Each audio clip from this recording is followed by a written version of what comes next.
Our programs offer many languages. Please visit suprememastertv.com/schedule. Nos programmes offrent plusieurs langues. Veuillez visiter suprememastertv.com/schedule. Nuestros programas ofrecen varios idiomas. Visiten suprememastertv.com/schedule. Nossos programas oferecem vários idiomas. Acesse suprememastertv.com/schedule. हमारे कार्यक्रम पेश किए जाते कई भाषाओं में कृपया देखें suprememastertv.com/schedule。我们的节目提供多种语言，请看 suprememastertv.com/schedule。Rancangan kami menawarkan banyak bahasa. Sila kunjungi suprememastertv.com/katapan-schedule. برامجنا متوفرة بالعديد من اللغات. يرجى زيارة suprememastertv.com/schedule. Наши программы предлагают много языков. Пожалуйста, посмотрите suprememastertv.com/schedule. Нашите предавания предлагат много езици. Моля вижте suprememastertv.com/schedule.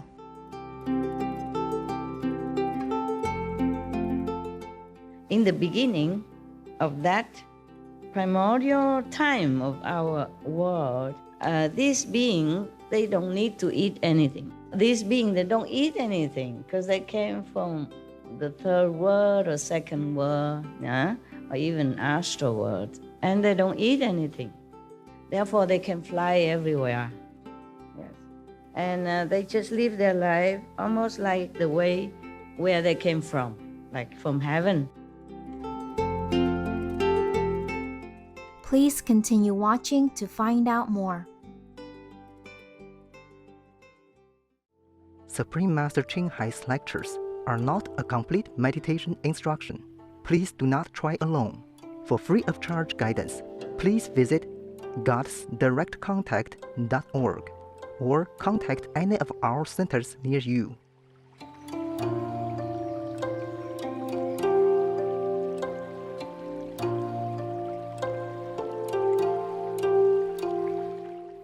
Today's episode will be presented in English with subtitles in Arabic, Aulacese, also known as Vietnamese, Bulgarian, Chinese, Czech, English, French, German, Hindi, Hungarian, Indonesian, Japanese, Korean, Malay, Mongolian, Persian, Polish, Portuguese, Punjabi, Romanian, Russian, Spanish, Telugu, and Thai. "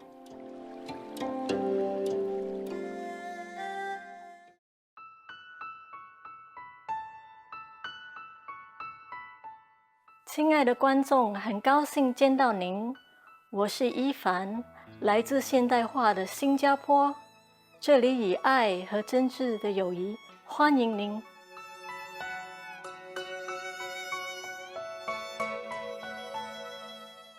新加坡位居世界的十字路口之一，重要的战略地位使它成为主要的货品集散、贸易往来、通讯和旅游中心。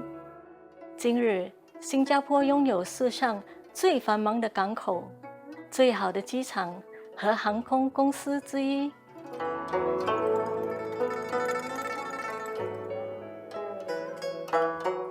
新加坡也以花园城市闻名于世，虽然岛上的摩天大楼自次林比，但是道路两旁花木扶疏，处处可见赏心悦目的植栽，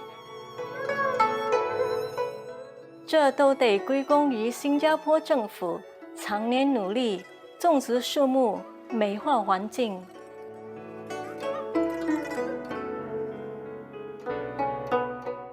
新加坡独树一帜，在于和谐地融合种族和文化。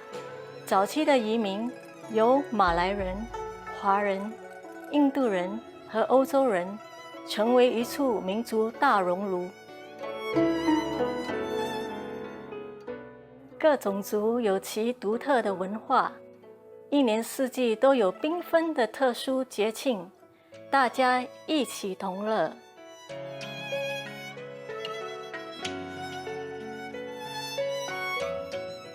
体贴的观众，很高兴为您介绍非凡的新加坡。我国人民献给您最美好的念想，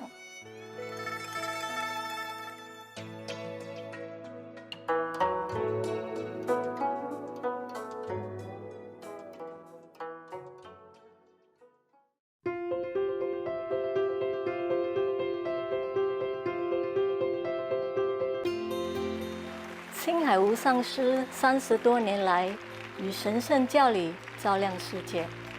这位完全开悟的名师，传授观音法门，帮助渴望的求道者即刻开悟，一世解脱。所有开悟名师都修观音法门，如佛陀、孔子、古鲁那纳克、耶稣基督、老子、主奎师那、摩诃毗罗、先知穆罕默德，祝他平安，还有很多。他强调，我们只要时时想念上帝，为他人无私奉献，遵循宇宙律法，将达到人类最高果位，了悟来到地球的目的。青海无上师慈悲为怀，是非凡的在世典范，经常援助难民、街友、灾民和需要帮助的人，给予物资和经济援助，以爱心抚慰他们。青海无上师表示，深深感谢挚爱的上帝多年来的恩赐，给予能力略尽绵薄，为苦难同胞提供物质方面的帮助，抚慰并支持他们，且能力行慈善，将上帝的爱与慈悲传达给他真爱的儿女。青海无上师获得各组织团体、政府、媒体和各界人士的支持与爱戴，并获他们颁予许多奖项，例如2006年故事和平奖，此奖等同东方的诺贝尔和平奖；1994年的世界精神领袖奖；2008年摩诃毗罗奖，2月22日和10月25日都被定为青海日、美国荣誉公民等等。他卓越的人道善行，多年来获颁无数奖项，博得世人无数赞誉。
由于篇幅和时间有限，请恕我们无法列出许多其他奖项与荣耀。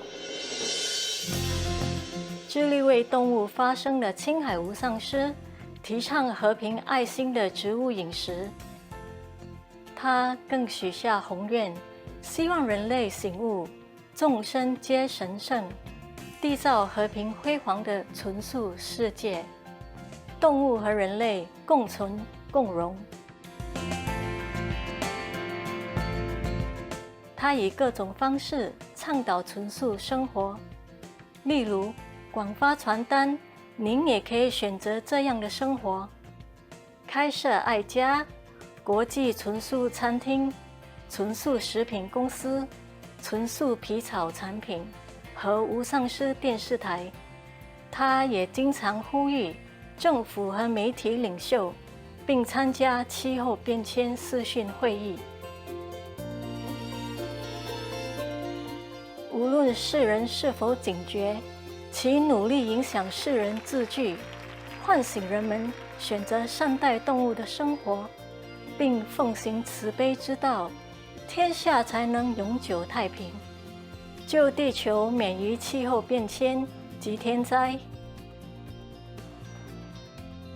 青海无上师多年来足迹遍布全球，从美国到非洲、欧洲到大洋洲，对大众和他的徒弟讲经开示数百场，阐释各种灵性主题。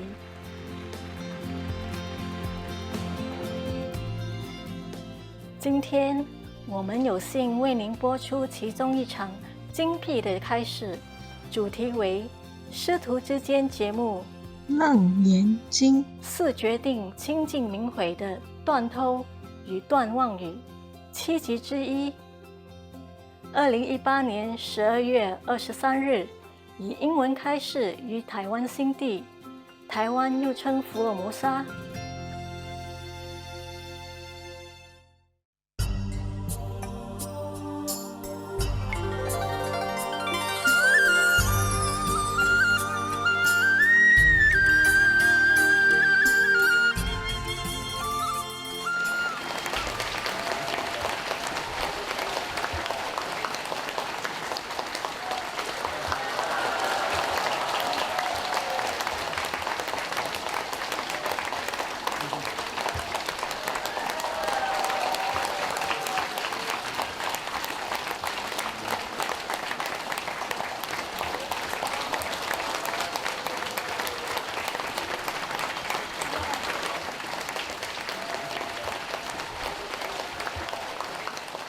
Hello there. Your beautiful grandma is here.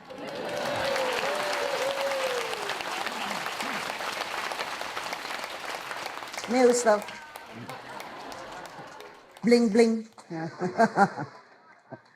Bling bling, Fred. You know, right? I joined the brothers. Bling bling. Okay. This is called something like enlighten or something like that. Awaken. You know better than I do. God, what kind of designer who doesn't even remember what she designed? Told you, grandma, huh? Gee. Forgot many things. Too busy. Too busy about things that's not important. Some important, some are not. Okay. Hi, Dan. Beautiful people. Handsome guys. Tough group. Okay. How are you today? You have good food? Yes. Enough food? Yes. Okay. That's the main point. Yeah. Far away from home, no wife, no husband, no beautiful karma children. If no food, then what to live for? What come here for, right? And bring in the weather so that you know you're at home, especially the Western, from England or something. This weather we don't need, okay? They bring all kind of presents, you know. Present I don't always want to have. Okay, now get down to business. No matter what, I have promised you to read you this sutra, so I do it. I'm just wearing this so you know I'm getting old. There's no doubt about it. I don't know, when I see you, I feel okay, better. But when I'm at home, I don't want to go nowhere. I don't want to get out. I don't want to dress up. I don't want to even eat. Today I did not eat. My lunch or breakfast, they took it away. When I first came here, I told them, okay, make me a kitchenette, you know, just outdoor. I like it to cook under the sky. Okay, fine, I had one. Very simple. Just though the electricity that you plug in, turn the knob, voila, cooking, right? Sometimes when I don't eat the food, I eat the whole day waiting there, it's too cold. I warm it up a little bit. Now I warm some medicine, yeah. Okay, it's all good. Oh, I'm happy. Very simple. Just one little, like something that you put the balls and the stuff in there. Huh? Shelves, yeah. They put balls and chopsticks and stuff. Okay, wonderful. And a little electric cooker with the 2 pot on it. I'm happy, yeah. Exactly what I want, simple life. Because my life is complicated already. I cannot just play with them, these push it button and push that button and push that one again and then wait until it glows. You know? I'm just turning the knob. Simple. It cooks just the same. Yeah? Why trouble? It's modernized, you know. I am not very I'm cave woman. Remember caveman? I just sought out the cave a few days ago only. The cave tradition is still hanging on, you know, all over. I'm just wearing this so you know I'm civilized, you know. I left the cave behind. Huh? Oh, yes, of course. When I see you, I look good. I feel better, yeah. I guess because of all of your eyes and heart, expecting great things, you know, from the master. And this energy, you know, kind of, how you say, boosts me up, lifted me up. Oh, thank you for your lifting me up. I could do with some uplifting. Okay, now let's get down to business, serious business, Buddha business. We should really thank the past masters, monks and nuns and scholars who have taken time to record the Buddha's teaching after the master's nirvana, and also for the past and present persons, lay or monks or nuns who have really dedicated themselves, sacrificed their time and precious health or under any difficult situation to translate this so that I can read it to you. And we have to thank them. And may they be blessed forever by all the Buddhas, past, present, and future. May their merit be immense. May they be liberated forever. Thank you.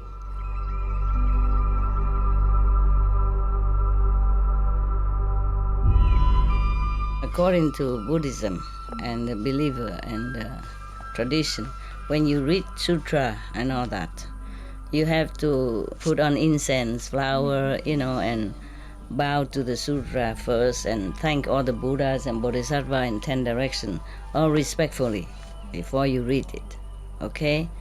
And then you cover the Sutra also with silk, or, you know, beautiful cloth, and I just make it more popular. Yeah, more easy, simple. And I apologize to all the Buddha. I say if I done something wrong, according to the tradition, my heart is full of respect. It's just that I cannot always do that.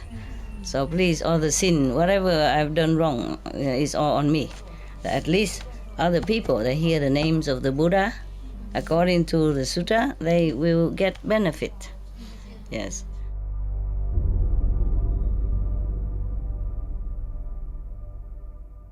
Okay, yesterday we were talking about the Buddha saying that a monk, real monk, should not wear any silk, should not wear any leather boots, yeah. In his time already had boots, silk, and furs, you say it here, yeah? Okay, camera, zoom in so that they know I'm telling the truth. Zoom, zoom, zoom, zoom. You see this one, this part, yeah? Buddha said everything here, okay? All right, yeah. Buddha said so many things in here that could offend many people, offend many businesses, just like I do.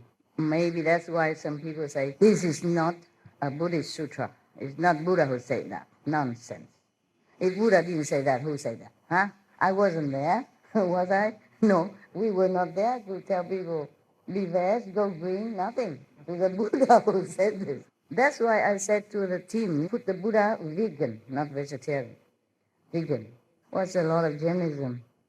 Mahavira, he was also vegan.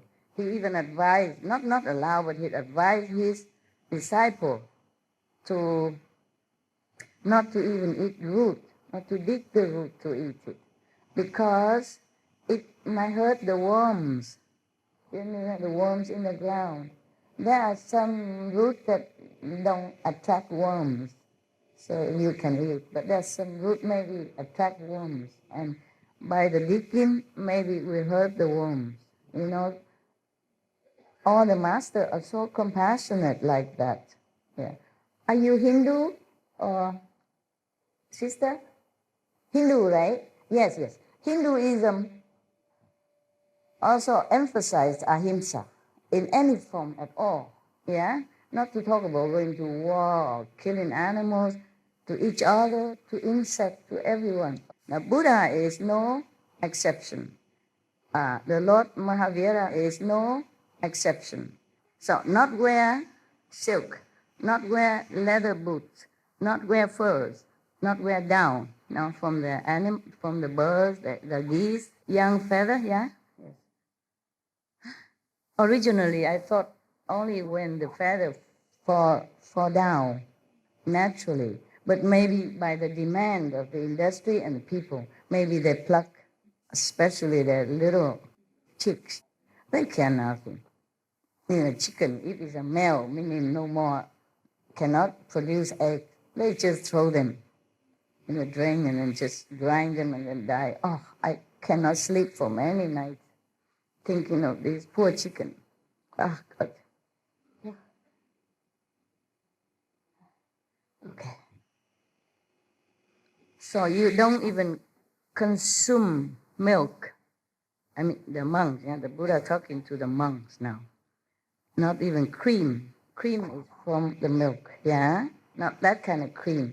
Not soya cream or soya milk that we are using nowadays, because it's vegan, it's okay. And then butter, non-vegan butter, is made from milk. You know that, right? Yeah, in the old time. They churn the milk, make into butter and cheese. Yeah. But in the old time, even then, the Buddha was already very strict, yeah? In the old time, they don't have this kind of industrialized animal farm. They don't confine them into little cages until they could move no more and all that. And still the Buddha say no. Not to talk about nowadays, they just abuse them and force them until they could not walk, they could not stand no more. This is really cruelty at the utmost. So no butter even. Then this person who avoid all this will really transcend this world. Okay. When they have paid back their past debts, they will not have to re-enter the triple rim. Oh, for avoiding this, you will not enter the three rims, meaning hell, hungry ghosts, and born as animals. Animal without this kind of holy essence, not like Buddha when he was born as an animal, just to make affinity with other beings, with animals and all that. Also, astral being is another three realms of existence, which is the low heaven beings, the humans, and astral beings, yes. But don't say that all the astral beings are low and bad. No, just like if you read the book from Yogananda, huh? His master, Sri Yuksawar, Giri, he's in the astral world just because he was appointed to be there to teach, the astral beings. These astral beings could be his former disciples also who has not been able to ascend further. Yeah, and the master, of course, will continue to stay there to teach them all the way up to the 5th level.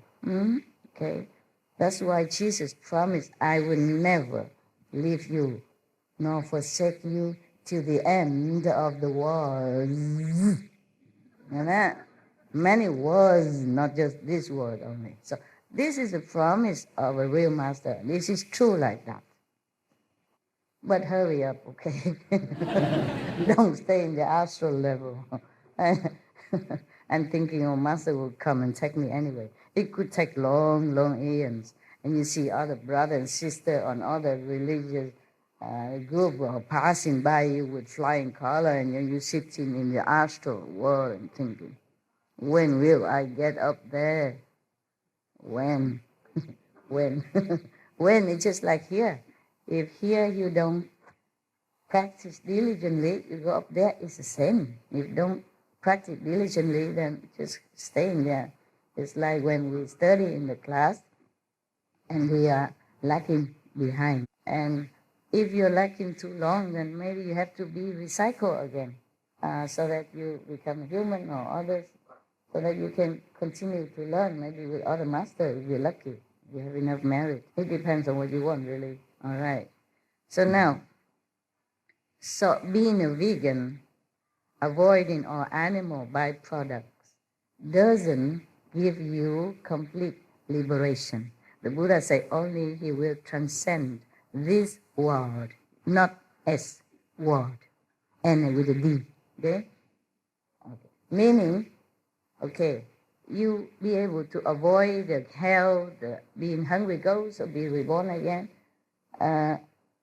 as animals, like domestic animal, working very hard. I told you the story about a soul who's born in different animals, and when he was born as a horse, he also fed up. He tried to kill himself. Remember all that? No, I don't think you do. It's a long time already. If you have to listen to all my lecture, I think you will grow old. It's a big bad here. All right. He tried to kill himself as when he was different animals, but he never succeeded. Even if he succeeded, he was born again in another animal, and then tried to kill himself. But no use. Your karma have to last until the time's up, having master or not. Even the Buddha, he mentioned here, maybe later.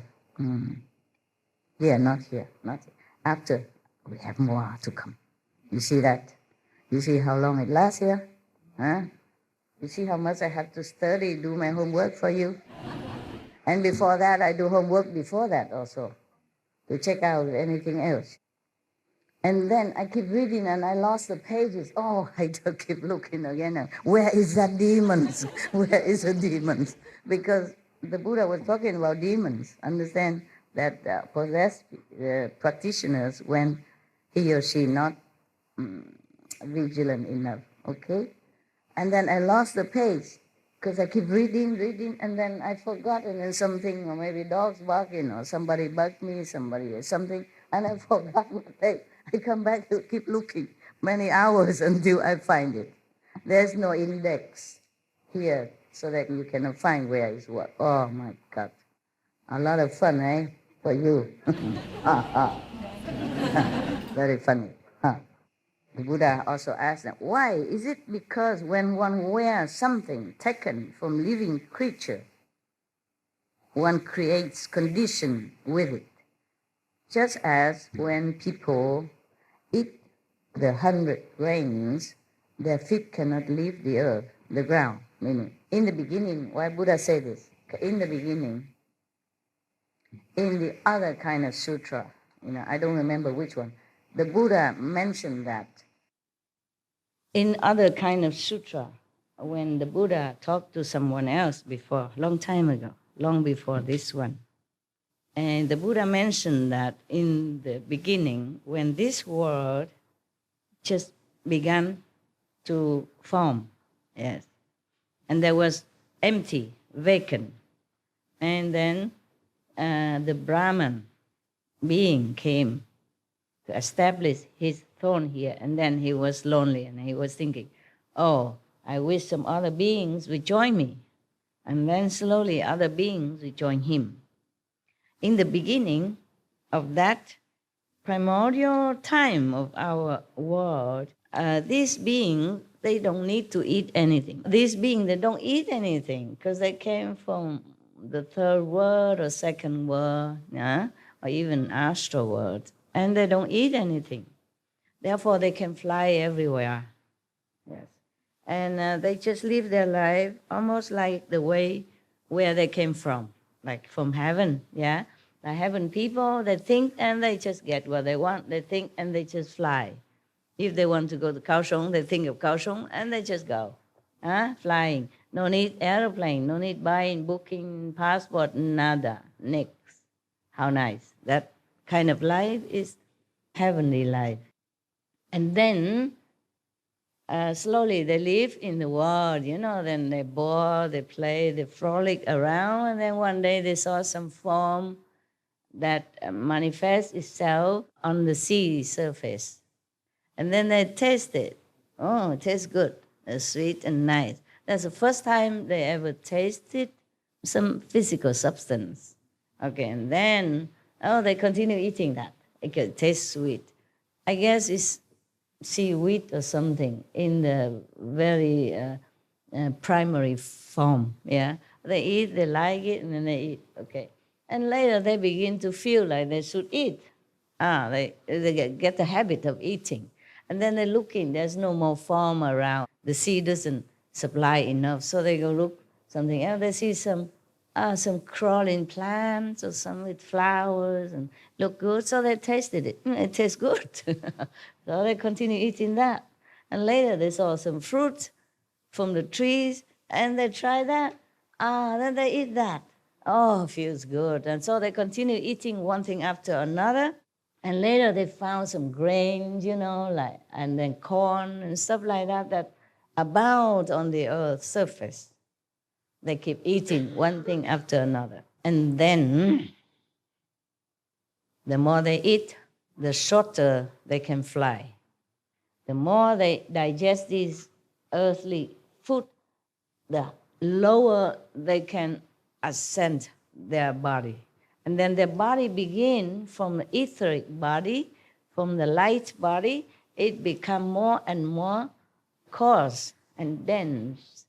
And then slowly they cannot fly no more. And we are the descendant of these no flying people, according to Buddha, story. Now, the Buddha mentioned here, like the human who eats 100 kind of grain, meaning a lot of grain, doesn't mean we eat all 100, but, like 500, 2,000. 800 kind of grain cannot leave the ground, cannot lift his feet up from the ground. That's why I want to explain this to you, why the Buddha say that. Got it now?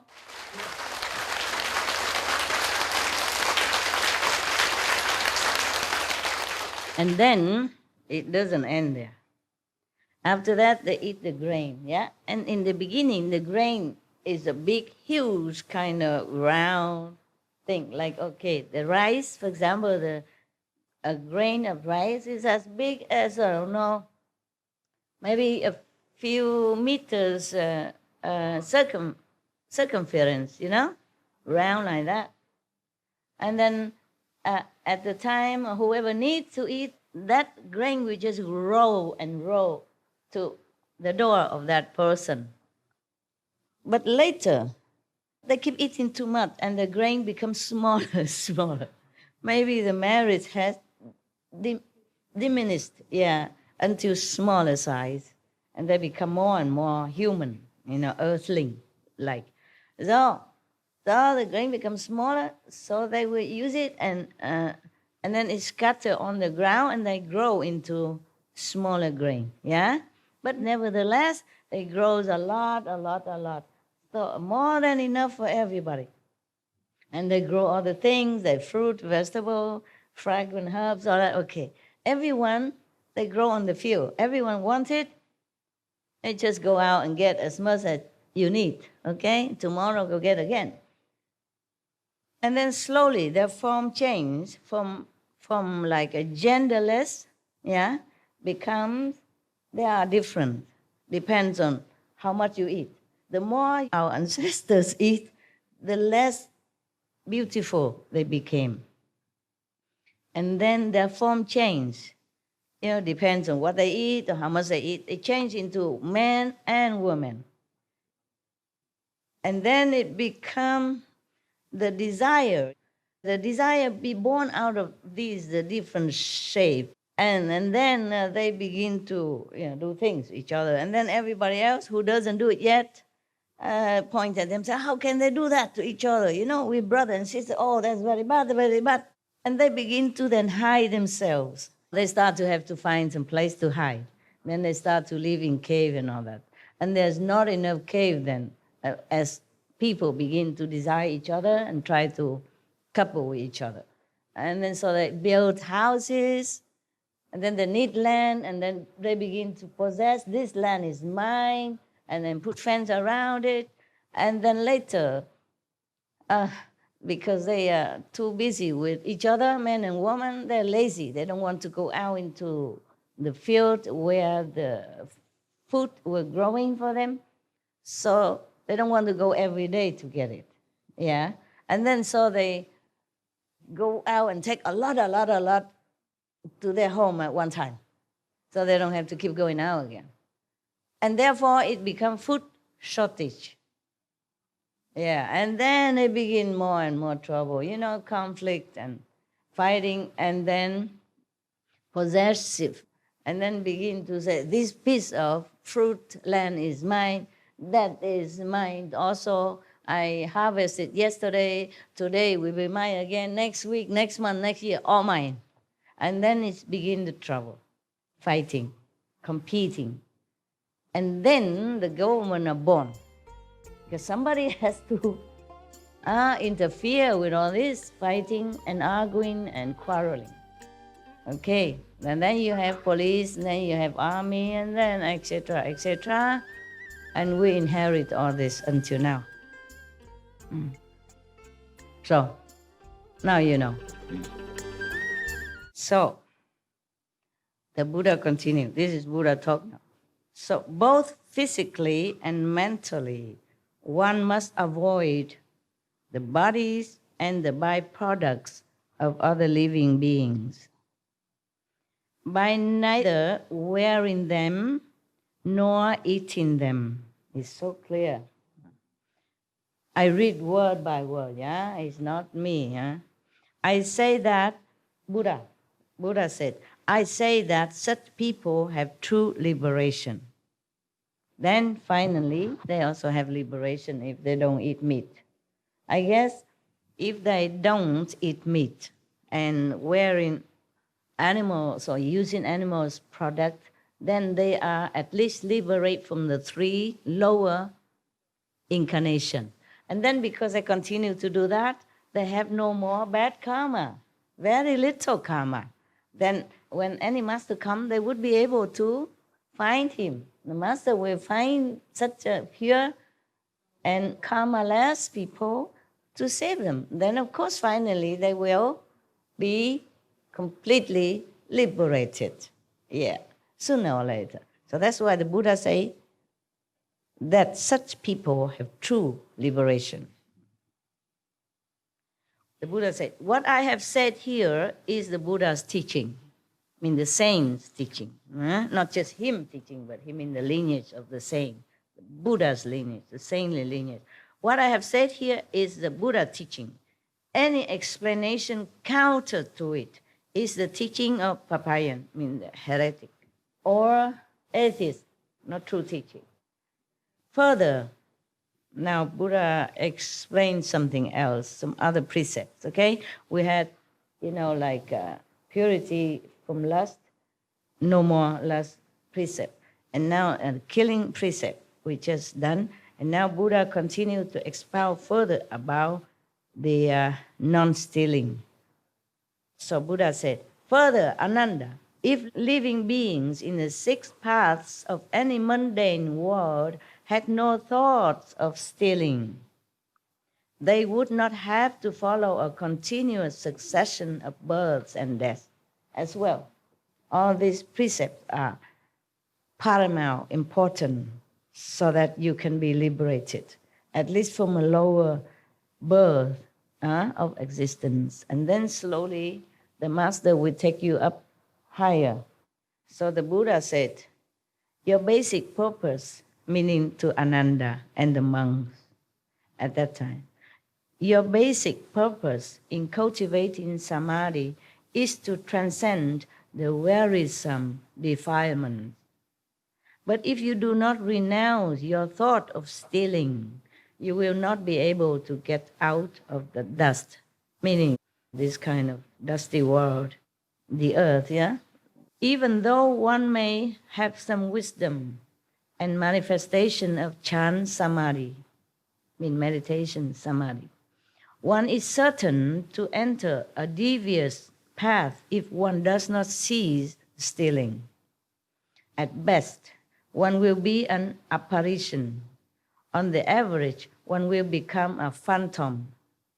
At the lowest level, one will be a devious person who is possessed by a made ghost. So it's no good. All of them no good. Even the highest, the middle, and the low, no good, no good.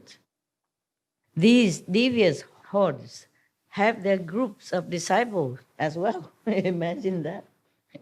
I thought only I have disciples. Now ghosts even have disciples. Fancy that. I was so proud, and now I don't think I'm proud anymore. Huh? Even ghosts have disciples. What a big deal about me, huh? Having disciples like that. These devious hordes have also their groups of disciples. It says of himself that he has accomplished the unsurpassed way, mean Buddhahood, enlightenment, complete enlightenment, that's what I mean. Unsurpassed, nothing can compare to their way of accomplishment. That means they're on top already. After my extinction, the Buddha extinction, in the Dharma and in age, these phantoms and apparitions will abound, spreading like wildfire as they surreptitiously cheat others, calling themselves good, knowing advisors. They will each say that they have attained the superhuman abilities, enticing and deceiving the ignorant, or frightening them out of their wits. They disrupt and lay waste to households wherever they go. Very destructive group of ghosts, of apparitions. I teach the bhikshus to beg for their food in an assigned place in order to help them renounce greed and accomplish the Bodhi way. The bhikshus do not prepare their own food, so that at the end of this life of transitory existence in the triple realm, they can show themselves to be once returners who go and do not come back. In this case, the Buddha means triple realm, meaning this world and a little bit higher, to the Brahma. So when you pass all this world to pass the Brahma realm, then you are truly liberated forever. So in this case, if the bhikshu, the monks, do whatever the Buddha has listed above, then he will surely be liberated. Yeah. And see, they never come back. Yeah. Once returners who go and do not come back. Okay. Then why does he say once returners? It could be that they have returned already into this world one time only. Yeah, already, they exist already as a human, as monks, but they will never come back again. If they go up to the higher level, they will never come back again. Truly liberated. Okay, got that. How can thieves put on my robes and sell the thus come one, saying that all manner of karma one creates is just the Buddha Dharma?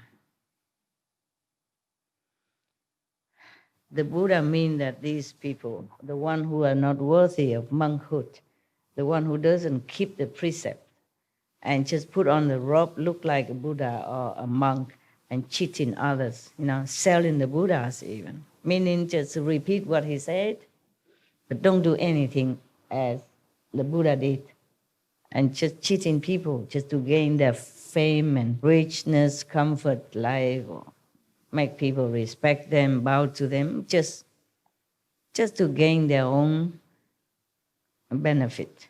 So the Buddha warned the people about this kind of monk, just the same like Jesus has warned his disciples and the later generation that beware of the wolf in lamb clothing. Yes. After Jesus died, there may be a lot of wolves like that proclaiming his teaching for their own benefit. Well, it's kind of true, because even within religion, same religion, there used to be some wars and a lot of bloodshed. Remember, in the name of God, same religion, not like different religion even. And still the same, many recently as well, yeah? Up to the recent years, still in the same name of the same religion, same God, fighting, bloodshed. Oh, what a sad thing.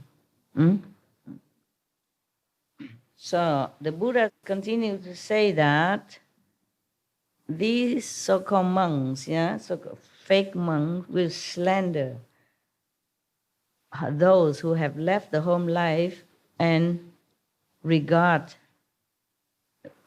bhikshus who have taken complete precept as belonging to the path of the small vehicle. Because of such doubts and misjudgments, limitless living beings fall into the relentless hell.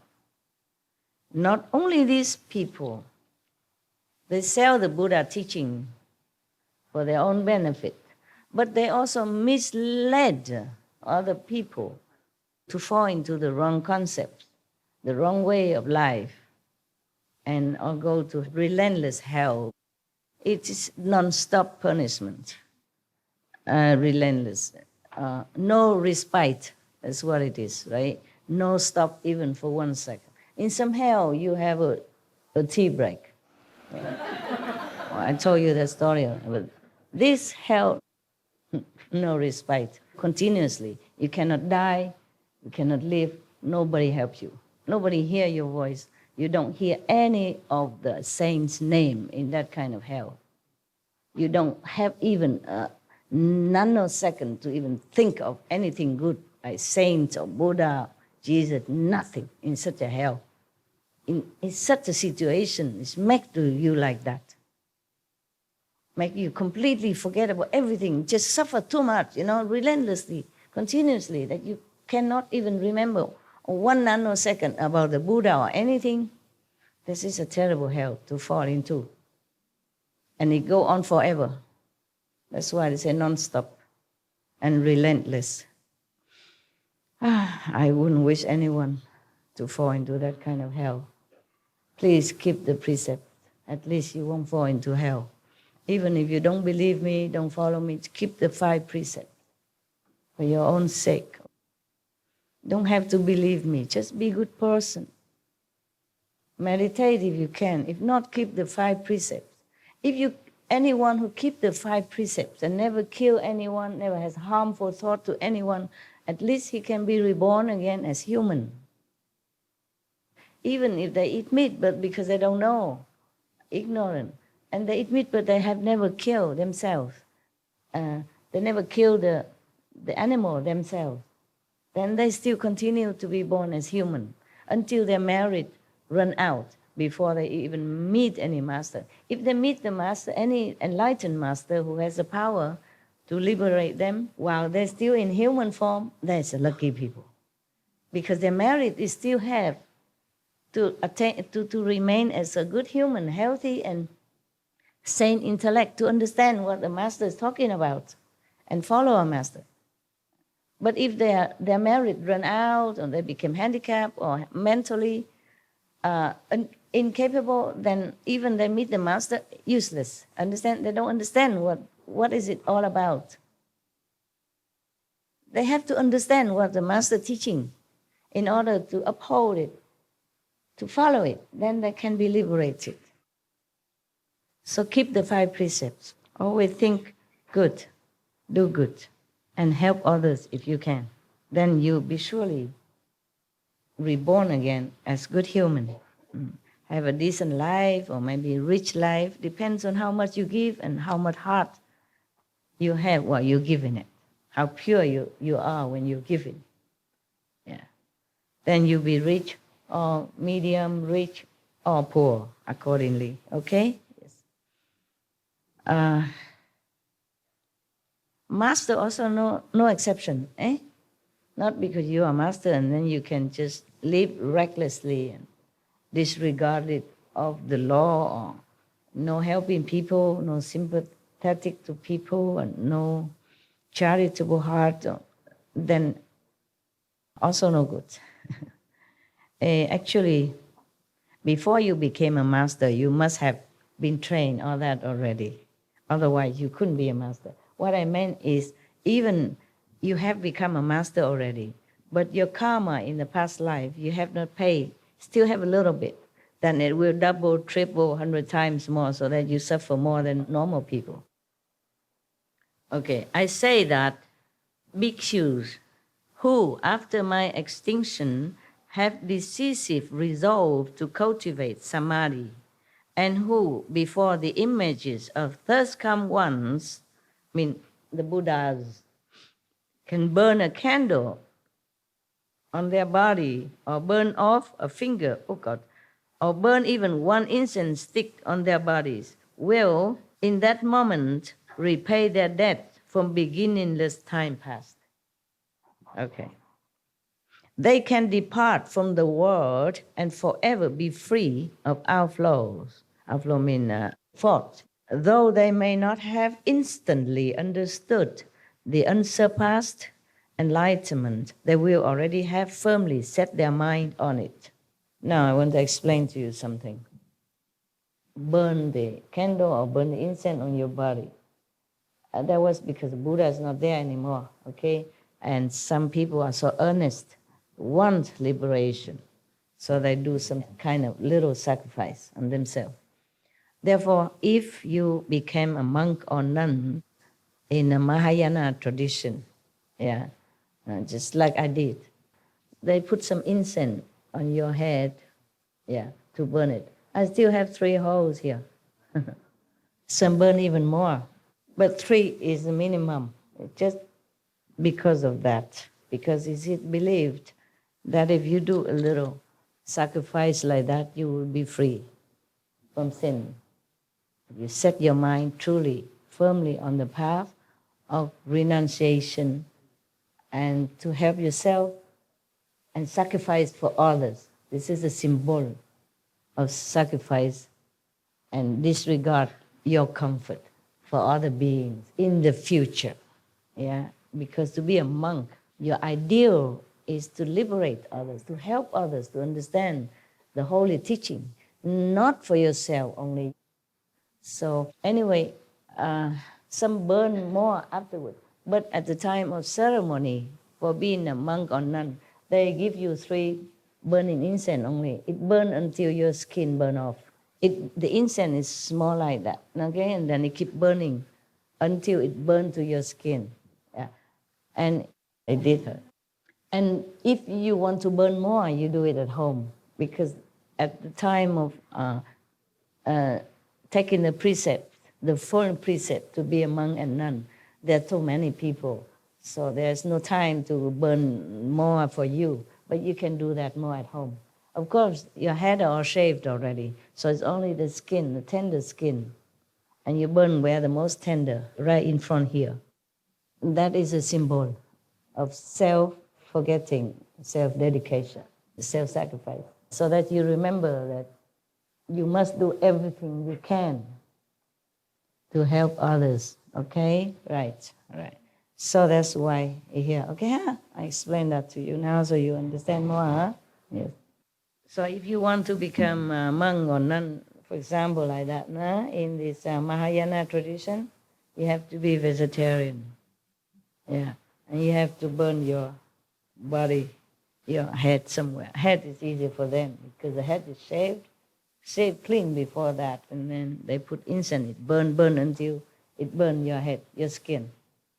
And then after the incense has burned to your skin and the incense has no more burning, it's only ash, then they will take the ash away and they give you some cool watermelon to put on it.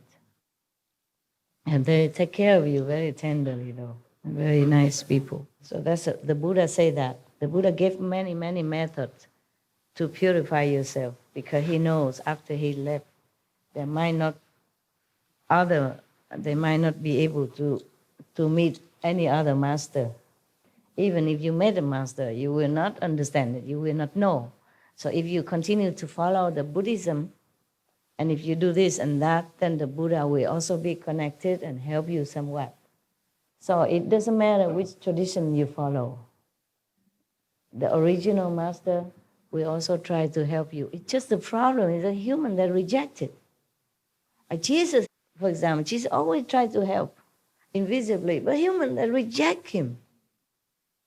Or the Buddha reincarnate even, or master any, they reject him. They're waiting for Maitreya, they're waiting for second coming, third coming, fourth coming. They're waiting forever. That's why I don't want to make a Qinghaism. Because if I registered our group as an ism, then we have more privilege, more easy access, more easy. Doing anything is more easy because we are religion. Nobody can touch us. But we are just an association.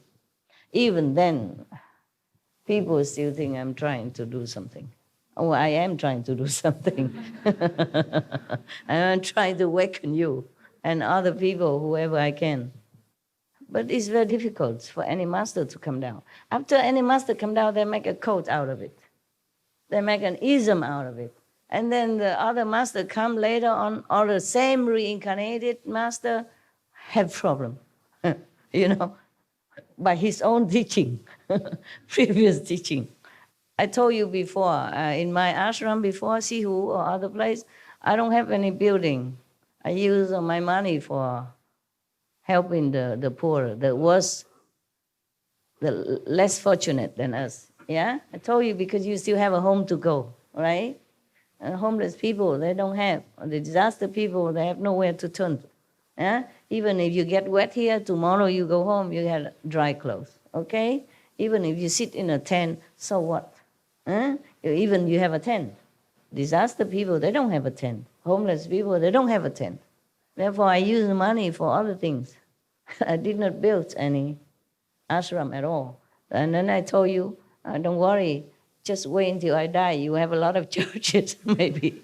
Qinghai churches, possible. You see, after the Buddha, when he was alive, he would go begging for food. And now, beautiful temples everywhere. And if the Buddha reincarnated, he has to pay a ticket to go in, maybe. Or have to buy some incense or fruit to make offering or something, or have to register as a Buddhist or something, or the same with any religion. When I was in the Himalaya, I normally sit outside and meditate on the rock or somewhere outside, outside in the forest or something. But some day it's too hard or too cold or something. I went inside one of the temple to sit. And the monk kicked me out. Out, no, you cannot sit here. Yeah, I just sit and meditate only. And my legs were cramped or something. I couldn't get out fast enough. So I crawl out. Yeah, I'm going. I mean, I'm crawling out. Yeah, it's like that. Yeah. Maybe I should have make an offering or something. I was almost penniless, okay, when I was in Himalaya. All right, continue with the Buddha, huh? If one does not practice any of these token renunciations of the body on the causal level, then even if one realizes the unconditioned, one will still have to come back as a person to repay one's past debts, exactly as I had to undergo the retribution of having to eat the grain meant for horses. The Buddha had to one time eat the grain that meant for horses or other food meant for horses for 3 months. Probably because he has a little bit of debt he did not pay. But if he had probably burned the incense on his body, then he has paid the debt. Then he didn't have to do that. You see, Buddha very compassionately explained all this, and he even confessed his own debt at his own expense, not wanting the disciple to worship him as a perfect, flawless, enlightened being, but still has some debt to pay from the past life. But this is a Maya arrangement that way, so that the Buddha had to have some debt. Otherwise, how can a Buddha ever had any debt? He's been a Buddha for, you cannot even count how many eons or kalpas already passed. He even confessed that. He has mentioned that if you burn a candle or incense or finger or one incense stick, even one incense stick on their bodies, anywhere, he didn't say on the head, but on their bodies, and then will in that moment repay their debts from beginningless of time.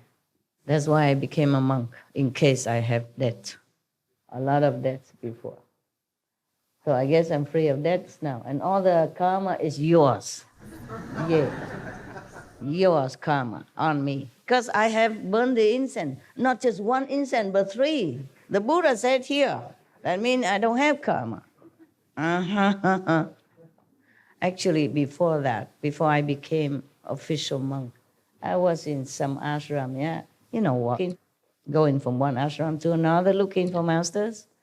And several people always look at me and say, oh, you don't have any karma.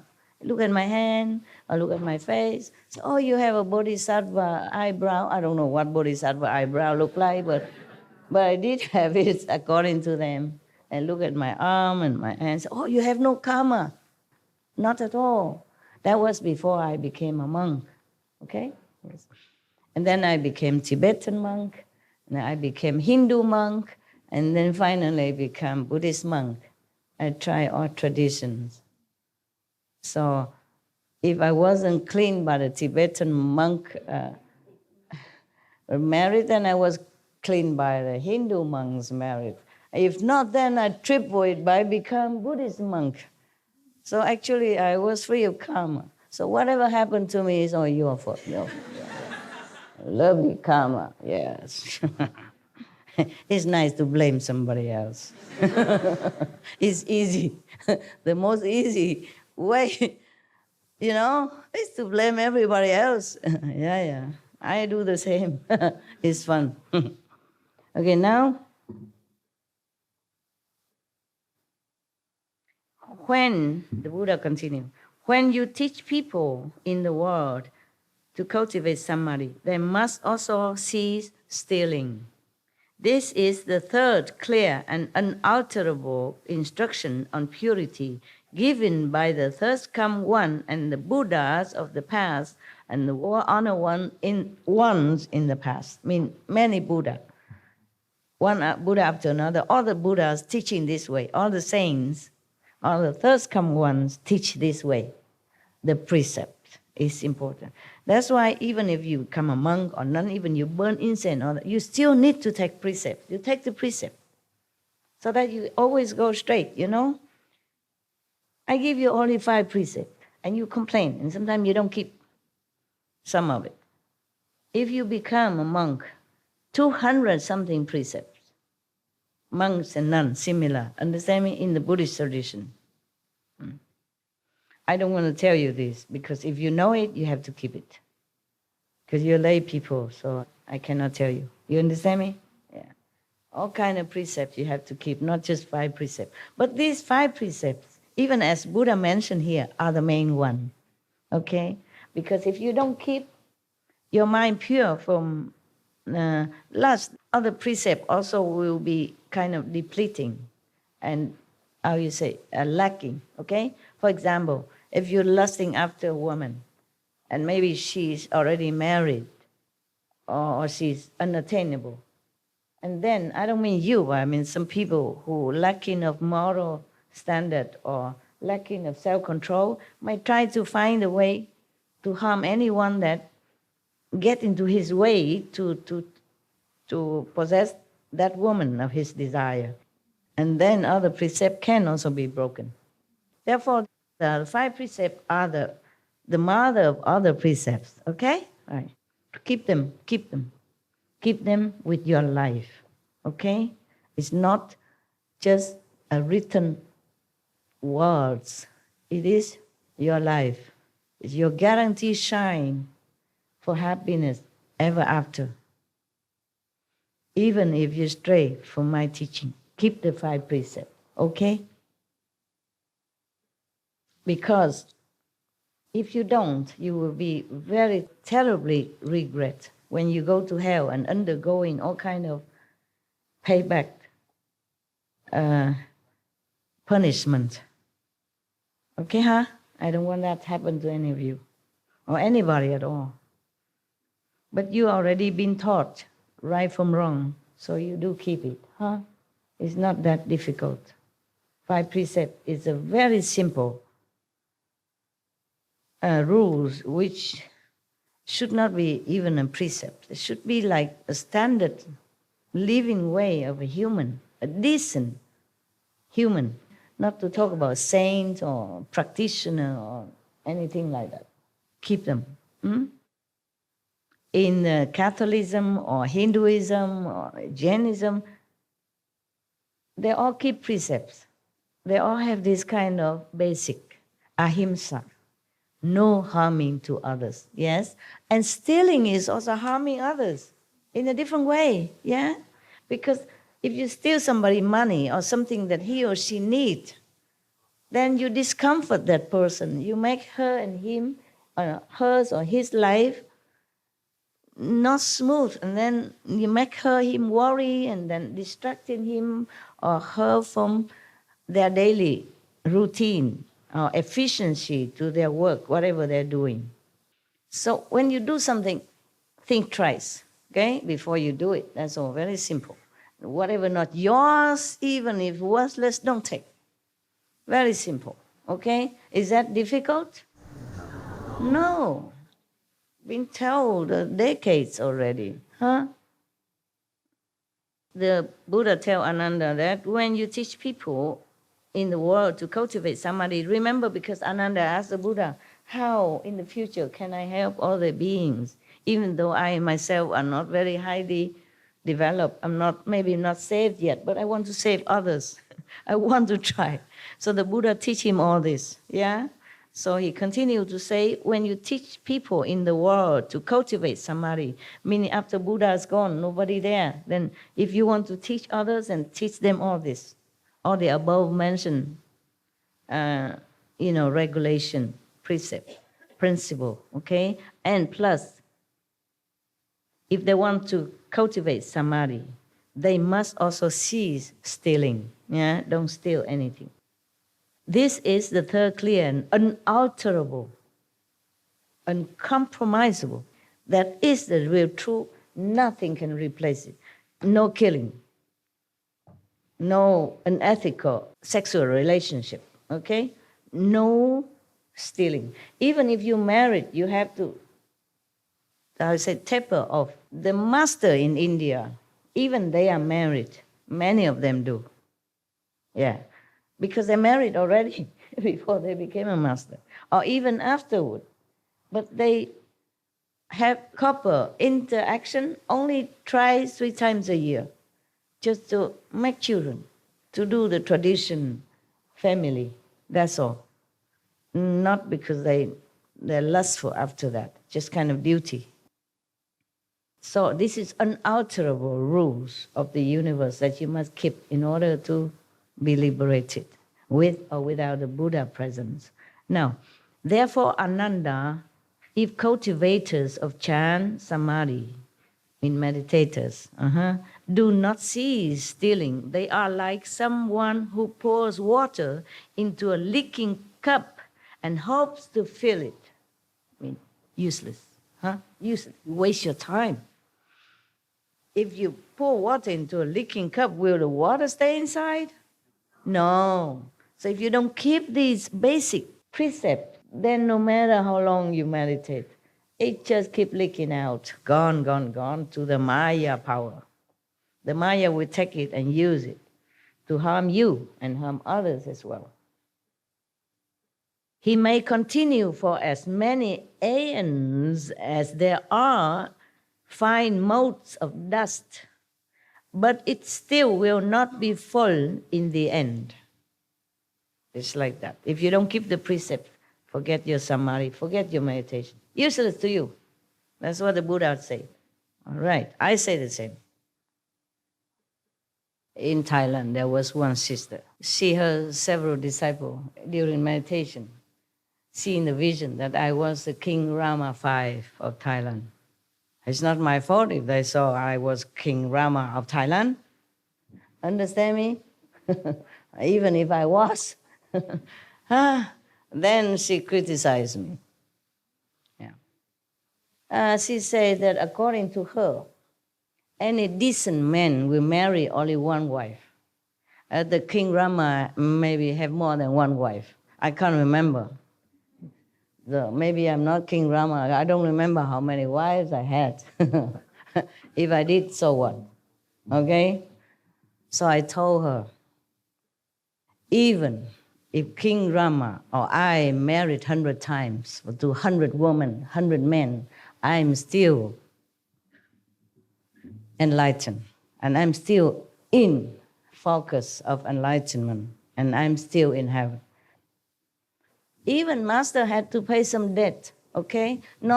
Maybe not for the master himself, but for the disciples, okay? That's number one, okay? Like the Buddha has to eat the horse food, okay? Actually, in some other karma, in some other sutra, they say because of disciples' fault, disciple karma, that he had to do that.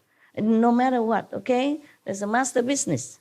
Your business is just to take your precept, keep it, meditate, and be good, okay? Now, for the poor King Rama of Thailand, he was very famous, very beloved by his people, and he did a lot of good things for Thailand. Very beloved king. And any king who married once or twice or third times, it is tradition, it is obligation. Because in the old time, that is the king, they have to marry and have a lot of princes and princesses, so they can fill the post here and there, married to the neighboring countries' girls, princess or prince, to tighten the friendship, coalition with neighbors. That's how they do it, okay? Not necessarily that the king likes it. And you don't know what the king's heart problem. He may have many wives or concubines, but it works like this. Every night he had to pick up from the unknown, card, okay? Like, for example, I have 2, 3, 4 cards here, okay? Or 100 cards, whatever. The name is written here, upside down. So I don't see what card, what name of the concubine is coming tonight. I just pick any. Oh, Elizabeth. Okay. And then the eunuch will bring Elizabeth to me, all wrapped in blanket, ready for business. Understand that? Okay. So the king don't even have any emotion involved in hundreds or how many hundreds of concubines. Just a job, just a work. Whether or not he likes that Elizabeth or not like Elizabeth. Fancy sleeping with somebody you don't like. Every night you have to do it. You don't even know her. You don't even know him. Fancy, huh? You like that? No. No. Even if you like women, you can't just like that all the time, right? It's like a job. And woe to any king who favor just one concubine.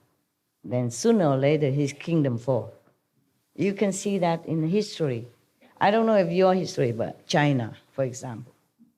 Like the king of Tang Ming Huang, he fancy one concubine. He loves only one. And later they hate her. They kill her. And they kill him too. His kingdom gone because of one beauty. Similar everywhere. One time in Vietnam, one king, he loves one of his queens very much. But he has to kill her because it disturbed him too much for his state affair. One time he sent her with a letter, sealed, with the king's seal, and she cannot open, she doesn't know what is inside. Nobody allowed to. He sent her to go to one of his generals with the letter. Inside he said, please kill her so that I will have peace of mind to take care of the country's business. He can't allow himself to be too much entangled in this emotional so-called love affair, even though he's entitled to it. It is very sad, but being a king is not that easy, okay? There's other king also, if he favor one concubine, he's not allowed to. Even if he allow himself to do that, the whole court, royal court, or his mother, his advisor, they won't fancy that. They won't allow that. Sooner or later, he has to give her up, or the kingdom will fall because they will not support him. Because other ministers don't support him. Other family, powerful family in the country who offer their daughters to the king will not support him. Do you understand? Yes. Because their daughters are neglected. And the king will not fair to all of them and fancy only one. Then all the people will slowly fall off their favor. And then the king is alone. And with the queen who's being envied, jealous, hated, want to destroy. And then sooner or later it fell. Many times in the history of China, especially like that. You read them, okay? And you know. So to criticize a king of having many wives is not fair anyway, okay? Whether or not I was King Rama or the King Rama have many wives or not, who cares? You have to see more, bigger picture. You can't just point your nose into the toilet alone in the house and say, oh, this place stinks. The toilet stinks, but not the whole place. The king, he has duty to his nation. He does everything or did what he can in order to uphold his country, to develop peace with other neighbors. In order to do that, he had to marry his prince and princess to different countries' royalty. That was in it before. That's how they make peace and, coalition together to keep themselves strong. Therefore, he doesn't even know who's going to sleep with him tonight. It's just a card, you know? They give you every night a card. You just pick up one, and whoever comes will come. There's no every night romantic and stuff like that. It's not. And if you want to have a romantic one like that, then you're doomed. Sooner or later. It's like that. Because these ministers of the king, they love to give their daughter to be the king's favorite and concubine. Strengthen also their power, prestige, the whole family, like that. Even then, no benefit, but oh, the wife of the king, my daughter. Of course, any father wants that. Any mother loves that. And therefore, the king was offered many from the minister or sub-ministers or the generals or the, whatever you name it. Yeah, they all have, if they have daughter, they offer to the king. And the king had to accept it so that they will be loyal to him, support him, yeah, make him strong and the country stable. If the king alone, how can he do anything, yeah? Even though he's so-called supposed to be the most powerful, but he doesn't have anybody support him. The general don't want to protect him. The minister don't want to help him. The ambassadors don't want to make relationship better with the other country. How the kings are going to govern anything? In the old time, relying on that. You see, nowadays we have many more better communication system. Yeah, we can go directly to another country. Being a king, you can go directly, or minister or prime minister, you can go and shake hands with a neighbor country quickly. In the old time, you have to rely on all these supports around you. All support you get. Therefore, he has to have many wives. And he has to be fair to all of them, and that is the rule. He cannot pick one or two or three. Just have to treat all of them. Every night he has to sleep with one different woman. And they take turn, you know. If they have 100, then he has to keep every night one until the 100's done and then return. He cannot have one wife, 2 nights, 3 nights. Just one. He likes it or not like it. It's like that. Even in China history, one king, he cannot have children. It's just like some men don't have children somehow, you know. Maybe their destiny, maybe they are not potent. So that king has no children at all with all his queens and, you know, second queens, third queens, concubines. No one bear him any child. He is impotent. So what they do? Every night or every now and then they make a party in the palace secret chamber somewhere, and they let the young, handsome, able, you know, potent men go into there and have party with the concubines.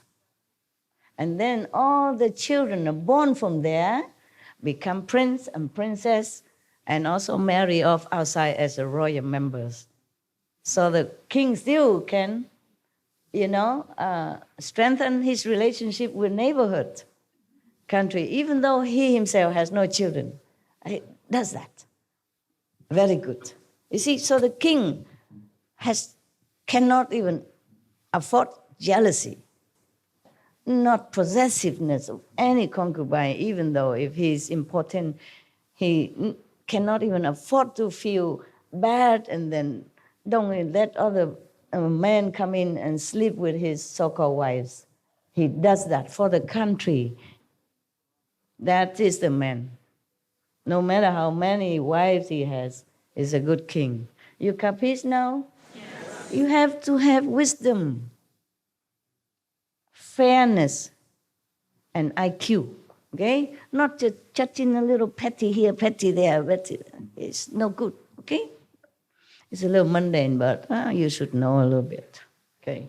Being a king, you know, it's not that easy. Nowadays, king doesn't have to have many wives anymore. But even then, I remember some decades ago, one queen of a country cannot bear children, and the king has to abdicate her. And she has to be dismissed because she couldn't bear children. King have to have children. To continue the royal lineage is an obligation. Obligation. So some nowadays, even the prince is married to some lady, even royalty or not, she has to bear children, and right away, almost right away after wedding. Before that, they can be boyfriend, girlfriend for years, but have nothing. After married, immediately have children. You can see that, you know that. We go back to the precept, not going astray from the precepts, okay. The Buddha continued, if bhikshus, monks, do not store away anything. Bhikshus is a Sanskrit term for monks, for renunciates, yeah? Mostly referred to as monks only. Bhikshuni is nuns, okay? The one who take full precept, 200 something precept, okay? And the rest to at bhikshus, mean real monk, full monk. And the bhikshuni is the one, the same, okay? Otherwise, you can refer to as just monk and nun, okay? In this, the Buddha addressed the full monk, the high monk, okay? And at that time, normally in the old time in India, we don't have bhikshuni. We don't have nuns. Nuns were not allowed in the monastery. It was before. And then after the Buddha became Buddha, his stepmother, or this stepmother, because his mother died at his birth, so the sister of his mother took care of him. And that mother wanted to become a monk also under the Buddha. And Buddha cannot refuse. It's his mother, and then his wife and all that. That's how the nuns' order came into being, okay? But the Buddha worried that because his mother is a queen of the country, highly positioned, respected, living in luxury and splendor, how is she going to be a humble nun, living ascetic life? Also, a nun is not easy in those days, They don't allow nuns because the woman, very inconvenient to travel around, to be alone, yeah? Also, we women have other things, other needs, yeah? And also, if mixing with monks, there might be other things, undesirable affection or thing might come about. So there were no nuns in the order of the Buddha, and at that time also. But the mother, how can he refuse? So he has to make some exception. But he said, even if you are the mother and the queen of the country, you still need to bow to the monks, no matter how young and how old his monkhood, okay, like how long he has been a monk. You still need to bow to them. If you accept that, then I will let you. The mother immediately bowed to all the monks. Yeah, and so the Buddha has to keep his promise. Same from then on, all the nuns in the Buddhist tradition, even though they took the full precepts and the full-fledged nunhood, just like equal to the monks, they still have to bow to the monk because of that. Not because the Buddha disrespect his mother, but number one, because she has to be humble, okay? To be a monk and nun, you must be humble. Otherwise, what's the use? You just sit there and to take people offering and prostrating to you. Therefore, the Buddha make them go out and begging and all that, just to train humility and lessen greediness, yeah, and possessiveness. So being a monk and nun also has a very good advantage. You train yourself in some discipline. It's a very noble kind of lifestyle. Very frugal, very humble, but high living, high thinking, high enlightenment. And now, even if these monks and nuns might not study with me or something, I always, when I see monks and nuns outside, when I pass by in the airport or outside, I always make offering and always make obeisance to them because I respect their ideal. Not their body, but their ideal, their goal, the noble aspiration. I respect that. I always help. I always offer whatever I have in my pocket at that time. Anything, and pay very much respect, humbly to them. Because I think that kind of noble ideal of monkhood as nunhood is very difficult for anyone to follow.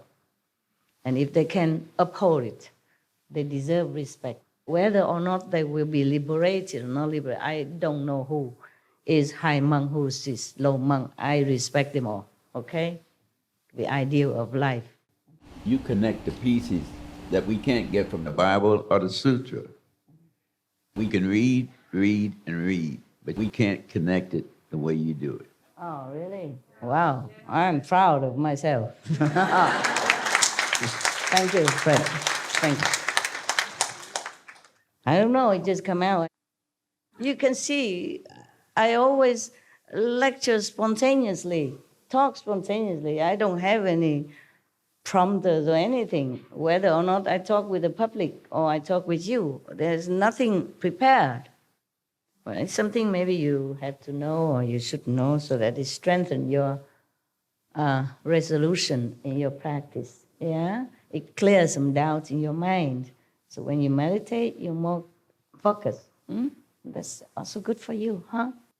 One other thing, when people read the Bible, they can associate things with Jesus, but they cannot remember or they cannot associate it with any other master in any other way. And by listening to you and coming to know you and coming to understand what you're saying, now I can connect the Bible.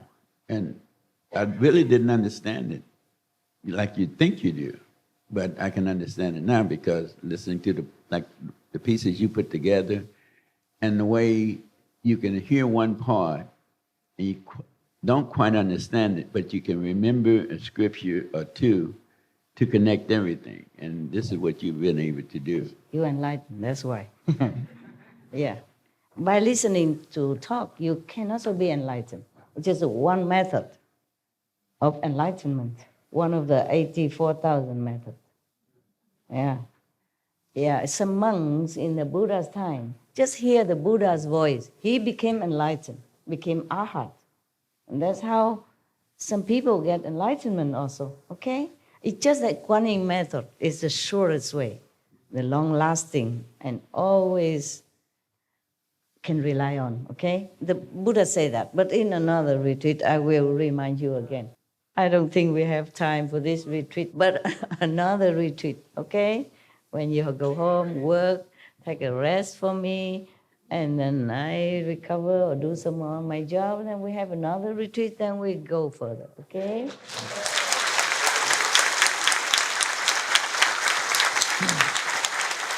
If I'm still alive, yeah? All right. Okay, now. Yeah, because sometimes I'm thinking to myself, can I continue? That's what it is. But thanks to your support and your love and your enthusiastic energy, I survive every time I come out. Survive.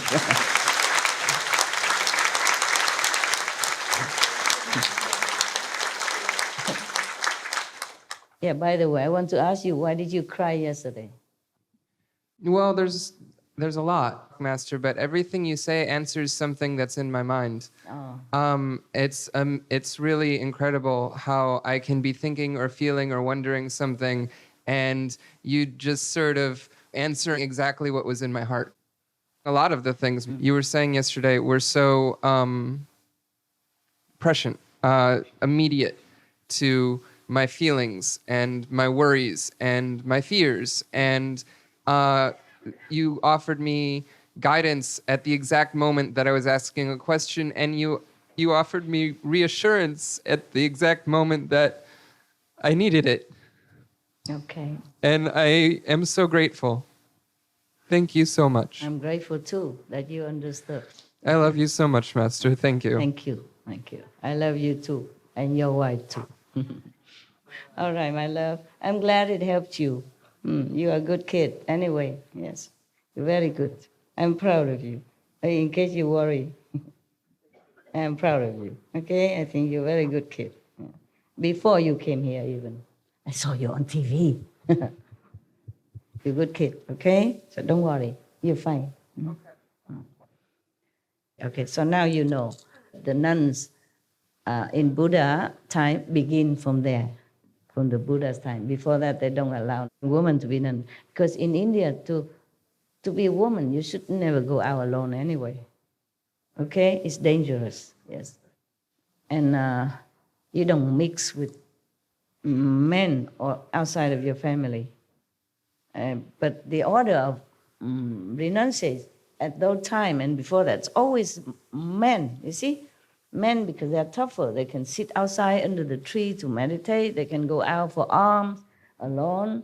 They can endure more, supposed to endure more hardship than women, yeah? Woman is different body makeup, less convenient than a man to be an ascetic, okay? In the old time, monks supposed to be ascetic, yeah.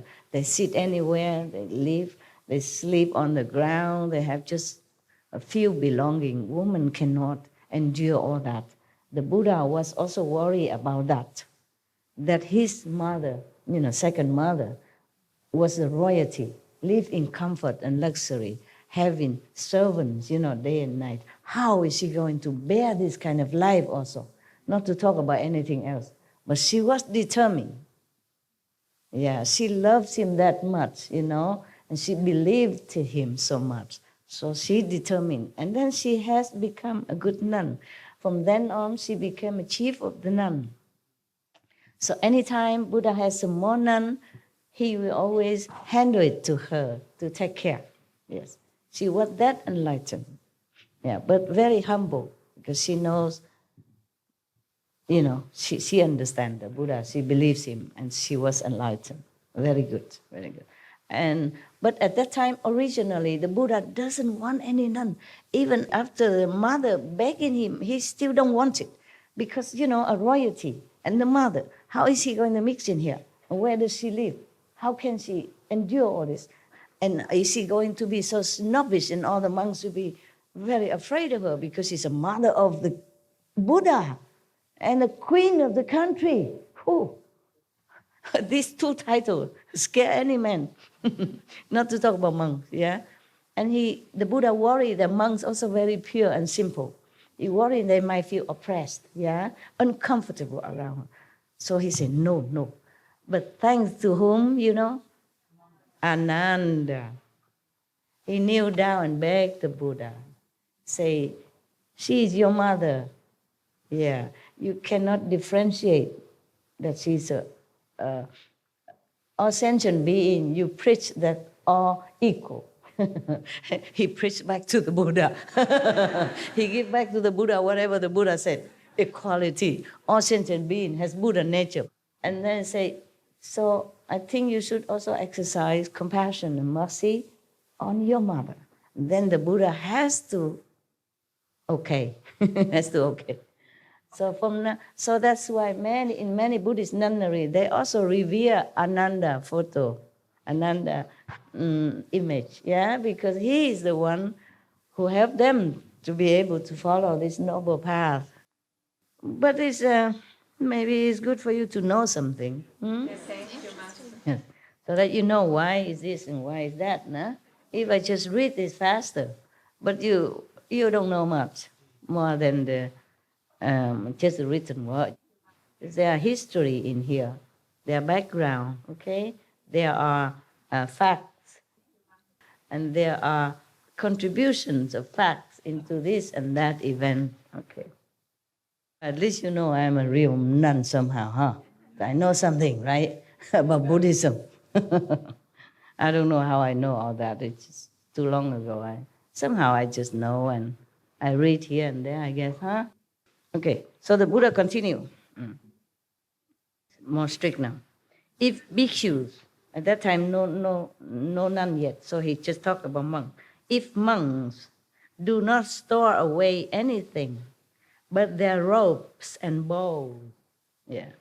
If they give what is left over from their food offerings to hungry living beings, if they put their palms together and make obeisance to the entire great assembly, humility, okay? Monks have to greet each other that way, yeah? Respectfully, humbly.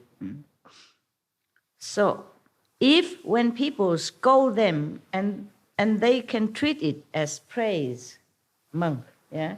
People scold them, they have to think it's like a praise to them, meaning no feeling of rejection or displeasure, feeling like they are helping them. Yeah, of course they're helping them to train their humility, no? Or take away some of their karma. All right, so if they can sacrifice their very bodies and minds, giving their flesh, bones, and blood to living creatures, when needed, if needed, yes. And if they do not repeat the non-ultimate teachings of the thirst come ones as though they were their own explanations, meaning if they repeat the words of the Buddha, they should not claim it as if it's there, like they're so wise and so knowledgeable. But they probably have to credit like, thus I have heard, yeah? And the Buddha said that, the Buddha said this, yeah? Not like just talk, like, like he knows everything, just as if he's the Buddha himself, possessing all this wisdom. Then it's like also like stealing, pretentious and faking, like faking. As if they were their own explanation, they should not, okay? Misrepresenting them to those who have just begun to study. Then the Buddha gives them his seal as having attained true samadhi. If any monks, who are so humble like that, and who are so frugal and ascetic like that, and also never claim whatever teaching from the Buddha as if their own, were misleading those people who just came, who doesn't know who's who doesn't know that these teachings are from the Buddha, yeah? Misleading them, let them think that this is this monk's teaching. Then the Buddha will certify him as attains true samadhi, means attain true wisdom, stabilization in his enlightenment, station. What I have said here, what I have said here is the Buddha's teaching. Any explanation counter to it is the teaching of Papian. As usual, he said that. Whatever he teach right here, right now, at that time, was from the saint. Truly saintly teaching, holy teaching. Anything else that is opposed to it is wrong. Ananda, though living beings in the six paths, you remember six paths? Low heaven, human, asura, hell, animals, ghosts, hungry ghosts. Though living beings in the six paths of any mundane world, you hear that? Any mundane world. Meaning the Buddha say that there are more worlds than just ours. See that? Yeah. All the planets, not just ours. We have been heard in that from your Supreme Master Jinghai, right? Now it is certified here. In any mundane world, just meaning in any earth like this, yeah? Similar. If any beings in the six paths of any mundane world may not kill, steal, or lust, either physically or mentally, these three aspects of their conduct, thus being perfect. And they keep these three mentioned precepts. Yeah. Yet, if they tell lies, this is the four now, the four precepts now. Okay, if they kept the three mentioned above, perfect, good. But still, if they tell lies, the samadhi they attain will not be pure. This is a four precept now. They will become demons of love, you mean this physical attachment, and views, and will lose the seat of the thirst come one, meaning they will lose their wisdom, their seat of enlightenment to become Buddha. They cut it off. Wow. That means you will never become Buddha if you lie, okay? Even. If you kept the three precepts above, no lust, no killing, no stealing, but if you lie, you still cannot be a Buddha. Oh man, that's very strict. Keep it, guys, yeah. As much as you can, huh? So maybe you can become 50% Buddha, 60% Buddha, 80% Buddha. Huh? Or human at least, yeah? Not running around in the vicious cycle of birth and death in a lower realm. Okay, please keep the precept. The Buddha continued. They say that they have attained what they have not attained, meaning these demonic practitioners, that they have not become Buddha, but they say they are Buddha, okay? And that they have been certified when they have not been certified, meaning the Buddha or any saint have not confirmed that they have reached Buddhahood, a great enlightenment, but they go around and boast that they do, okay? This is the greatest lie. And for this, you also will go to the non-stop hell, according to Buddha, other sutra that I read. That's the most heinous lie of all, that you say you attain Buddhahood, but you have not. Yeah? Meaning deceiving other beings. And then the other beings, they follow you. They also fall into the same pit. That is why it is so bad. Yeah, this is the worst lie you can commit, because you lead other beings into the false views with you too, believing in your power when you don't have. So if you go to hell, they will have to go with you. Deceiving also deprive them from a chance to meet the real living Buddha. And that's why it's the worst sin you can commit, the worst lie ever. In Buddha, they say it's the greatest lie that you can commit, unredeemable. The Buddha warning his monks here and the future monks after his nirvana that should not do that. Yes, but the Buddha cannot warn the whole priesthood or monkhood after his nirvana. Not everybody read this. Not every monk even know this sutra. Okay? You are lucky to know it. You're welcome. You're welcome.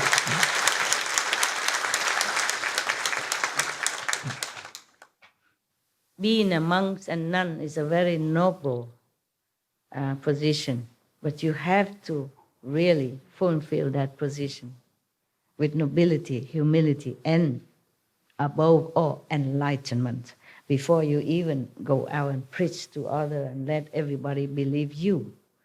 A blind lead the blind or fall into the pit. Yeah. Continue. Perhaps they seek to be foremost in the world. Yeah, fame, fortune. The most venerated and superior person. Buddha suspect that that's why they say they attain Buddhahood when they're not, okay? When they have been confirmed as a Buddha and they are not, okay? So the Buddha very polite. He say, perhaps. He doesn't say for sure they want fame and profit. Perhaps they seek to be foremost in the world, the most venerated and superior person. Perhaps not. Yeah. Perhaps I also think maybe perhaps or perhaps not. The reason was that maybe some monks or priests, maybe they just ignorant, yeah, and then puffed up by surrounding followers or passerby or whoever, and then, and then he think he is really enlightened. So perhaps he know he's not enlightened. Perhaps he thinks he's enlightened, yeah, because of circumstances. Not necessarily that he wants fame or profit. It just, by the way, maybe, yeah. So Buddha say perhaps. I also say perhaps so, yes. To their audiences, they say that they have attained the fruition of Sotapanna, means some great enlightenment status, yeah. The fruition of a Sakridagamin, the fruition of an Anagamin, the fruition of Aharship, the Prataya Buddha vehicle, all the various levels of bodhisattvahood up to and including the 10 grounds, in order to be revered by others and because they are greedy for offerings. Buddha said perhaps, or this reason that some people claim that they have become Pattaya Buddha, or they have become such and such Bodhisattva, or just one time only return and never come back again, etc., etc., at different levels. And they want offering from the people, greedy offering. Because some believers, they offer anything. So that's all the reason the Buddha suspect why somebody proclaimed that they have attained this and that when they have not, okay? Now the Buddha continued. These Ichantikas, meaning the great liars, Ichantika is a Sanskrit term for such kind of people who lie about enlightenment and their saintly status. That's Ichantikas, yeah? Not normal liars. These are Ichantikas, mean greatest liar, the worst liars, yeah. These Ichantikas destroy the seeds of Buddhahood just as surely as a thala tree is destroyed if it is chopped down. A thala tree or any tree, okay? If you chop down a tree, it's chopped down, right? No more chance to live. Similarly, these Ichantikas, mean the greatest liar people, cut down their seed of future enlightenment, of Buddhahood, like a tree being chopped down. This is so bad when you lie about your achievement in spiritual practice. Should never do that. If you lie about something else, mundane way, or because of any necessity, good excuses, maybe still can be redeemed. You can still be helped and saved and become Buddha. But if you lie as Ichantikas, then you finished. You can never be anywhere near Buddhahood. You cut off your seed of enlightenment, of Buddhahood. So you'll be recycling yourself as ghosts and demons, and the most is, low devas in the low heaven, or Ashura, okay? Have power, have retinues, have followers, have magical power and all that, but you will never become a Buddha. So beware of that. Buddha continued, I command the bodhisattvas and arhats to appear after my extinction in response bodies in the Dhamma ending age. Response body is similar to the light body. Transformation body, light body. Not the real physical body, but the appearance of the body in light.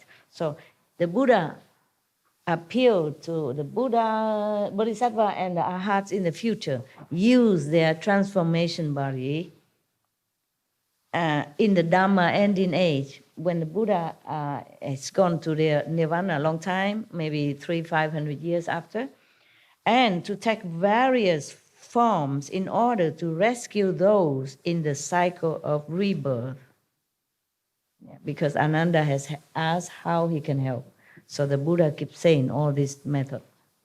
And he even appealed to all the Buddhas and Bodhisattvas to help other sentient beings after he's gone. They should either become shramanas, white-robed lay disciples, kings, ministers or officials, virgin youths or maidens, and so forth. Remember, he said, appear in various forms, use a transformation body to appear as if you are king, queen, etc. So some kings and queens are maybe not real physical king and queen, but the manifestation of the bodies. If they are benevolent and kind, then maybe they are a bodhisattva manifestation. Okay, and so forth. And even prostitutes, widows, profligates, thieves, butchers, or dealers in contraband, doing the same things as these kinds of people. Why? They praise the Buddha vehicle and cause them to enter samadhi in body and mind. So the Buddha requests all the future monks nuns, bodhisattva, saints, to please use their power of transformation to appear in different field of life, in different jobs, in different positions, even as prostitutes, as butchers. They're doing the same job with them. Appear like a prostitute with the prostitutes people, and therefore mingling with them, and then slowly teach them, inspire them to know the Buddha teaching, the saintly teaching.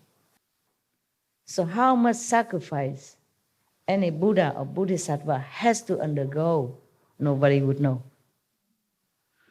Even become prostitute, even become butcher. Though these are even against the precept. But you, as Bodhisattva, must do it so that you can befriend these kind of people. They are very difficult for any prostitutes or butcher to understand anything about Dharma, about true teaching.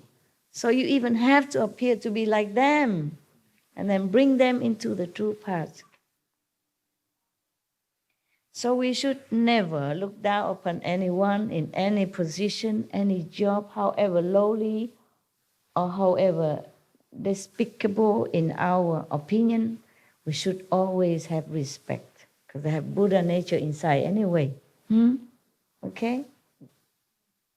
One time I recite a poem about artisan, artisan or a prostitute.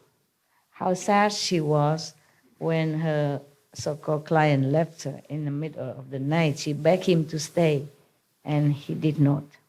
And one of your brother criticized me, said, "Master, that's a prostitute poem that you recite." And I say, she is a Buddha too. And at that time, I really meant it, and I really understood it. I don't just say that, but I really know it. Many things, just like when you understand it, but you cannot explain it to others.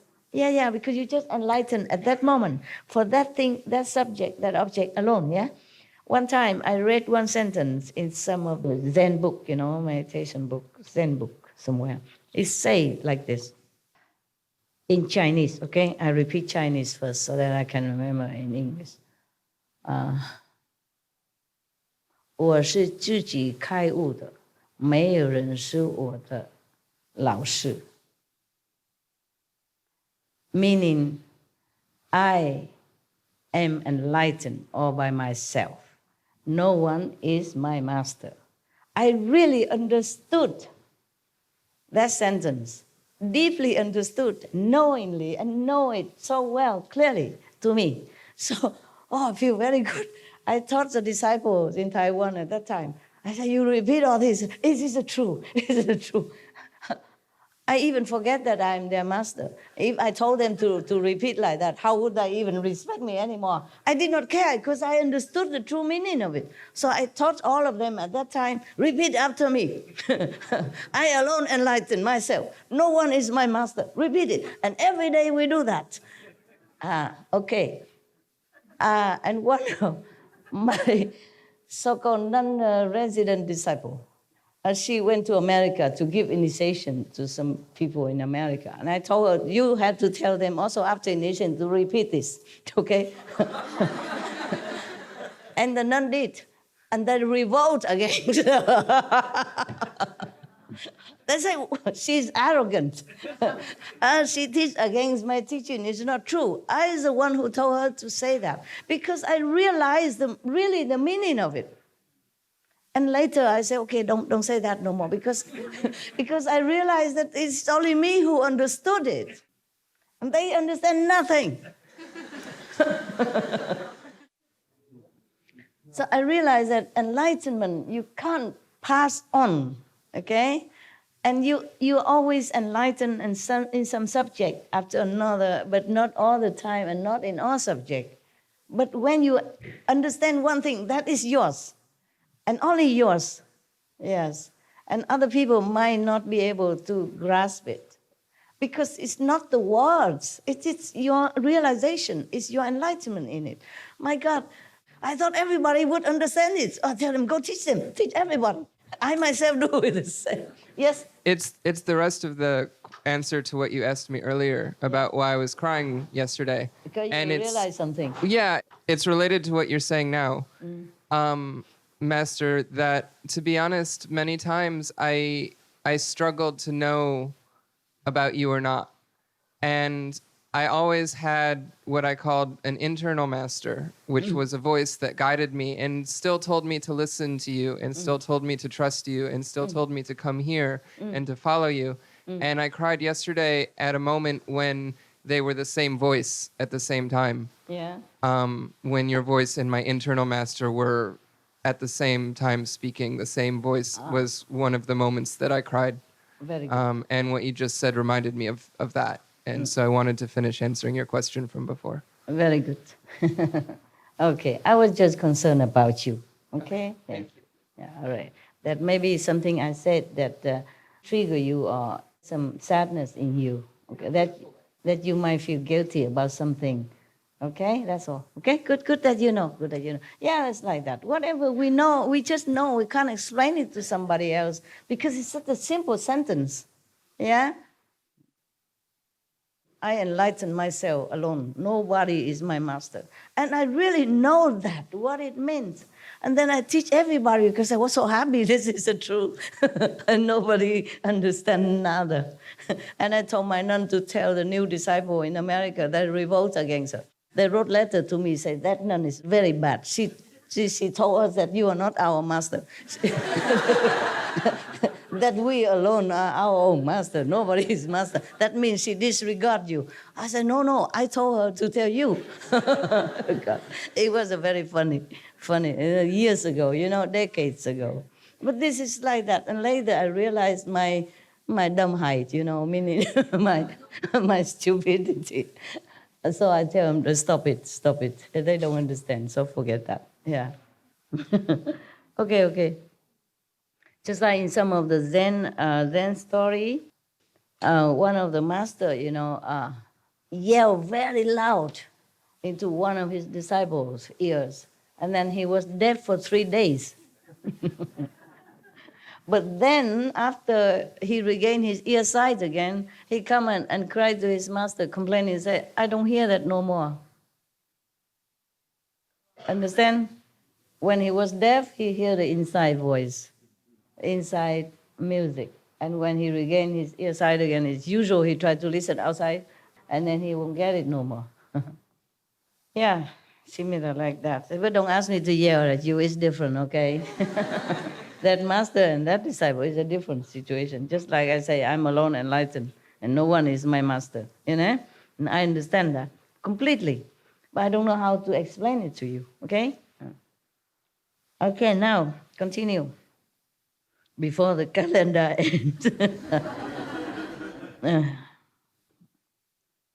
So the Buddha even encouraged, request of the monks, saint people in the future. After the Buddha went to Nirvana, he said, you do this, do that, do anything you can to awaken other beings, to lead them into the true path, to be even prostitutes. But imagine, you are saint, enlightened, knowing, and you have to use your power to manifest yourself as a real, like a physical prostitute, as a real physical butcher, in order to befriend these people who are supposed to be in a lowly spiritual level, who has no chance to know any master because of their position, okay? And their background, and their companies, and their job. Very difficult for them to understand anything. So you, the saint, have to use your spiritual power to be like them in order to teach them the right way of life, the right way of life. Even Jesus say he forgave the prostitute, meaning he probably gave her initiation, and even his disciple roar at him, criticize him. give her initiation, and then people, his disciples, criticize him. So only enlightened master are non-judgmental, okay? So tolerant, so loving, and so kind. I made some offering, a substantial sum offering to a temple in Europe because I knew the old abbot, he's gone now. He's gone now, the new one coming. The old abbot was an ascetic monk, very good monk. He's mostly skinny and very funny, very funny. He went to my house, sometimes stay in my house, also, of course with other disciples. And he and other monks are very much respectful of me and loving me very much. So I still remember that temple, and I gave some donation to repair the temple and all that. I have reverence and love for the old monk, the former abbot. Sadly, he's gone. Are you better, love? You have the hot pack I gave you? Thank you very much. What's your name? My name is Edwin. Edwin? Yes. Thank you, Edwin. Yes. God bless you. Thank you very much, Master. And take good care of yourself while you are I will. around here, because we are not like a hotel. You don't have enough comfort for you. Yes. We never have, because too many people, we can never have enough rooms for everyone. Yes, what is it, my love? Hi, Master. Hi. This is the first time I've come to see you. First time I see you. Yes. I see that. We're both the same. I've been a Hare Krishna for 15 years. Oh, Hare Krishna to you. Hare Krishna, Master. Yes. And so many things you've said yesterday and today from the sutras that have made me realize I was with the right guru, and he's passed on now. What's his name? His great name? Krishna Das Swami. Oh, yeah. Loving monk. He was, Master. He made me feel the love of God than any other person I've ever known. Oh, wonderful for you. Thank him. But I'd like to just say two things now. His name is Edwin. My surname is Edwin. So I just want to say that everything happens for a reason, and I can feel his presence right now. Yes. All the points you've made today about the Vedic scriptures, it's the same like your master would say to you. Yeah, it's exactly. I'm sure. And yes. the continuation, but the love of master is. There's 4 words my Guru Maharaj always repeated to me. Please forgive me. I'm not trying to bring. Yeah. No. Yeah. Why? Matri Deva Baba, worship your mother as if she is Lakshmi Narayan herself. What was that? Matri Deva Baba, like Mataji, but Matri Deva Baba. So worship any female is our mothers. Oh. And we should worship them as if they're God sent by God that way. Okay. Pitri Deva Baba, our fathers are sent to us. Love and respect our fathers. But he always used to say the 3rd one was most important, Acharya Deva Baba. The spiritual master and the guru who's sent, they're the only ones who can take us back to God. Yes. Our original mothers and fathers are there. They give us worldly knowledge. They help us. They give us all the things that we need in this world to equip us for this world. But it's only a spiritual master or a guru who can send us back to the spiritual world and connect us back to God. I've watched many of your disciples on different lectures. And just watching the way you chastise them for the love of one disciple, Guru Maharaj always used to say, any spiritual master or guru has to be heavy, because their relationship with their disciples strict, you mean, is to get them to go back to God. Yeah. Unconditional love. Yes. Master, I'd just like to say thank you. All I have felt here since I've been here for 2 days is unconditional love. Wonderful. Absolutely. By the candor of your own disciples, they're a living example to you. And I couldn't understand. And I could. They are. They're absolutely. But even this is, we're children. We are children, and we're trying to find our way through. And you've been sent to show us the best way back to God. Thank you, my love. And we're not perfect.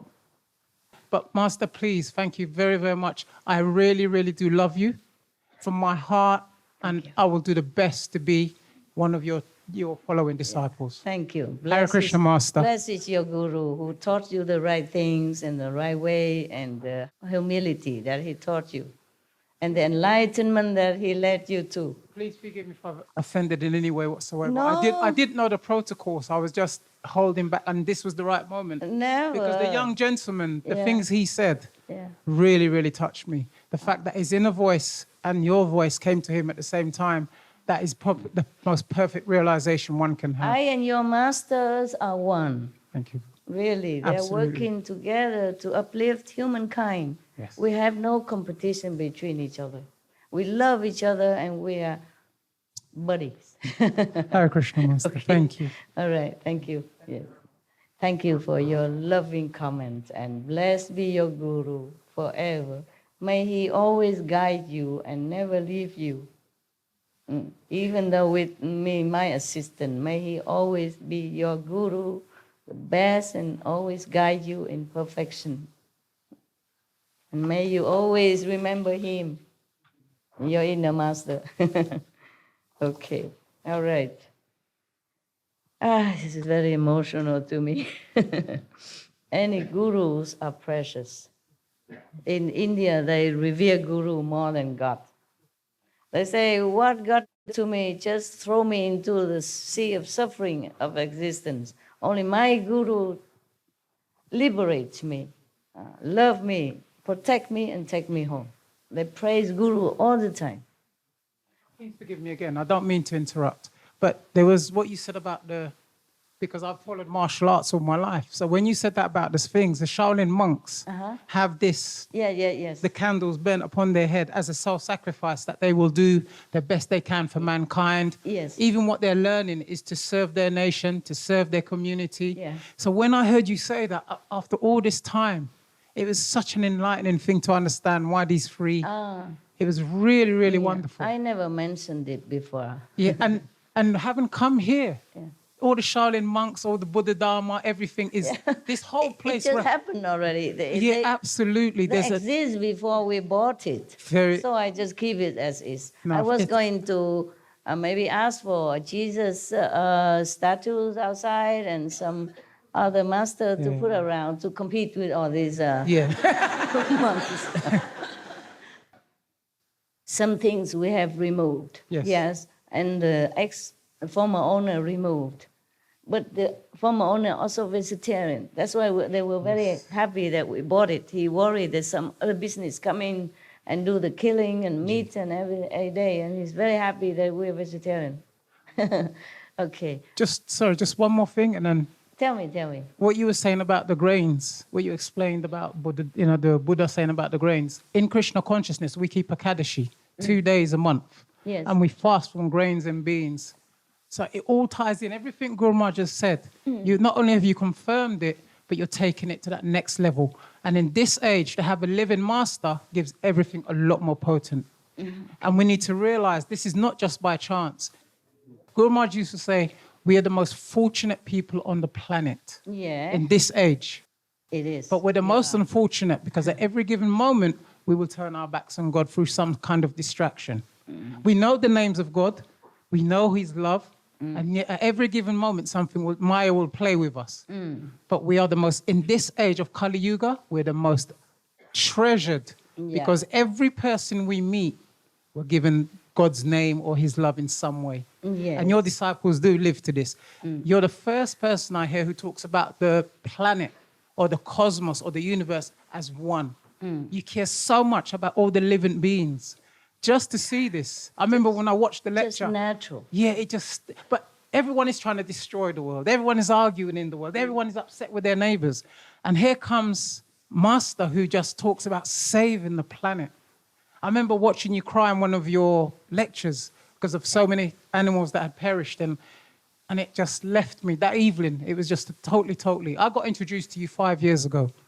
And I've just always been interested. And to be sitting here now, listening to you is almost like I'm listening to the lecture. I had trouble focusing on you because I'm trying to be. So please forgive me. I will not take up no one else's time. What are you doing? No. Thank you, everyone. What are you Thank you so much. This is for everybody. It's a retreat, and it's you are enlightening people. It's very good. No, thank you very much. So they don't look at my calendar. That you look at yours. You are saving me. Yeah, it's good that you say something that is so noble and kind. It's you uplifting them, you enlightening them. Yes, and I'm so proud to have you among this congregation. Yeah, Continue to be a good monk. Continue to be a good nun, okay? And the Korean nun or whomever, where are they? Normally, I said a long time ago, the nuns and the monks should sit in the front so that you don't rub elbow with them and keep them more pure. There's a Korean monk there, nuns there. You come sit here. The nuns and the monks come sit here. I just don't want people to rub off on you some of their mundane energy. If you like, please sit here. Normally, I tell them to let the monks and the nuns sit kind of a little separately, distantly. They have forgotten. And I can't keep saying that every day, you know. No matter if you think you're equal to them or not, you're monks and nuns and you deserve more respect and distance, okay? So you feel like you're still at home. When you go out and preach and then you mingle with people, it's different. Here, come here, sit. Yeah. If you like to there, it's fine. And the Hindu nun, you stay there. Okay, you sit. Kamsahamnida. That's all I know. Anasio. And Hindi, I don't know much. Only Bahut Acha. Bahut Acha. Bahanji. Sister, great sister. Ji is mean great, okay? So if you don't know any other Hindi, you just say, Namaste Ji, then it's fine. People know you respect. Okay, can I continue now? You have any more? Oh, so your calendar is very short. I was happy that he took over some of my calendar. Now he stopped. Feel free, okay, to speak anything you want. You also? Okay. Good, wonderful. I can forget my calendar for now. Tell me. One question on the poem that you were talking about that was you were reciting, that you said that you knew she was a Buddha. That poem? The poem? Yes. You said you knew she was a Buddha or something. Yes. Were you saying like she had come back as a Buddha, or she was like we're all? No, I said Buddha she's also the Buddha. I mean, everyone has Buddha inside. That's what. Okay, that's what I was just wanting to clarify. Okay. I did not predict anything. I just looked as a soul level. I didn't know she was. No. It's not like that. No, okay. I just said it as a fact that she has Buddha inside, and we should have the same respect. And I say that because that moment of realization, of true statements, okay. But if I say that to other people, maybe they don't understand what I'm talking about. Maybe that's why you're a little bit confused. I did not predict. I state the fact that she's a Buddha, so there's no need for him to talk to me like that about her. That's what I was thinking, but I just wanted to clarify. Yeah, it's clear now? Thank you. Okay. I thought you took over my calendar, but you just have a short question. Fine. So I still have to continue. Okay. When I said that to that Vietnamese disciple, I really understood that. I really meant it as well. But when I say it now, it's not the same like at that moment, because I really meant that. I really knew that. I really understood that she's a Buddha inside. I look at the soul level, you know. Sometimes I look in different eyes. Yeah? I had a question, actually. Something you said a long time ago made me think of something. But since you're inviting calendar talking, I figure I'll ask. It's about doubt, Master. I wonder about how doubt works in the mind, because it's interesting that sometimes it seems not like my mind is doubting something that it believes. It's like I have two minds, one that believes and one that doubts. Yes. Earlier today, for example, I discovered a tree in our meditating area, and it was like it was a very powerful tree. It kind of called out to me, and I touched it, and it felt like maybe Buddha tree or something like that. And I felt this powerful energy from it, but I doubted it, and I had somebody else come, and I just said, "Hey, touch this tree." And they did, and they smiled for a second, and then after a few seconds, I saw like this tree reaction, and I'm like, oh, you feel it too. You too felt it. And I knew that it was true, but then also the other side, the other brain doubted it. And I had another person touch the same tree and watched the same thing on their face a third time. And I know in my heart that this tree is powerful. Still doubt. There's still that voice somewhere in the brain that says, no, and I don't kill know that voice. How do I kill that voice, Master? Just ignore it. Okay. You are a smart person. You should know which is correct, which is not. I do. Yeah, so then but the voice listen to yourself. Still talks to me. Ignore it, okay? Okay. You are a smart person. You know what's right, what's wrong, okay? Okay. No need to doubt when something is real. I told you guys some times ago, last year or something, in one of the lecture, I say in Sihu, I say this tree, that tree, that. Many of them on the 5th level even. At least 3rd level or 4th level. I found one of them. Yes. So they are in the world to bless the world. How else would they be able to give oxygen to us? I say all the trees, some of them very high level. And I point to some of the trees and see what they are 5th level, okay? And they're blessing the world. And we are the one who kill them without thanking, okay? So you experience one of that.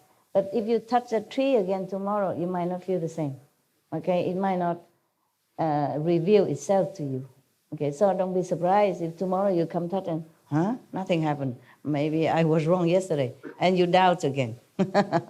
Don't do that. Be spontaneous. Be a child.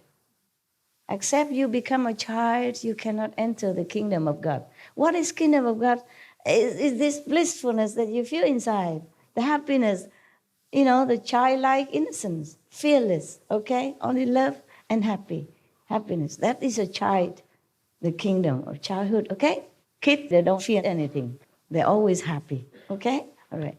I'll tell you one story. Sometimes when your mind is pure, you perceive things around you, and other time you don't, okay? One time I was in Sihu. I took care of some of the workers, SMTV worker or some resident. And I told them they have to buy a sofa because the office is very austere, Only a table and a swivel chair, yes, and a computer, nothing else, austere. We were so hurried to make the SMTV that I have not allowed time to do the decoration for them. I said, we have to do it now. The war is starting soon. We must do it now. Forget about decoration because they promised another 2 months until the office finished. I said, why? It's all done. We have table, we have chairs. I said, we still need to decorate. I said, no. We have to begin now. So we begin without any ado, without any picture or decoration on the wall, nothing, okay? But I say you have to be comfortable, because you work all day and you need some sofa, okay? Sometimes if you're tired of sitting, maybe you can recline on the sofa and do some computer work. So I told them, why are you laughing? This is what I told them, okay? Longer sofa and comfortable so that you can even, resting while you're working. Or when you need to take a rest, a little nap at midday, after lunch, or you just sit there comfy to meditate. They also have cushion, of course, and all that. But I say, no, sofa is more comfortable, so you can meditate. Understand? Yeah. So I told them to buy some sofa. Okay, they bought similar sofa for everybody, including for me. I told them, I hate this sofa.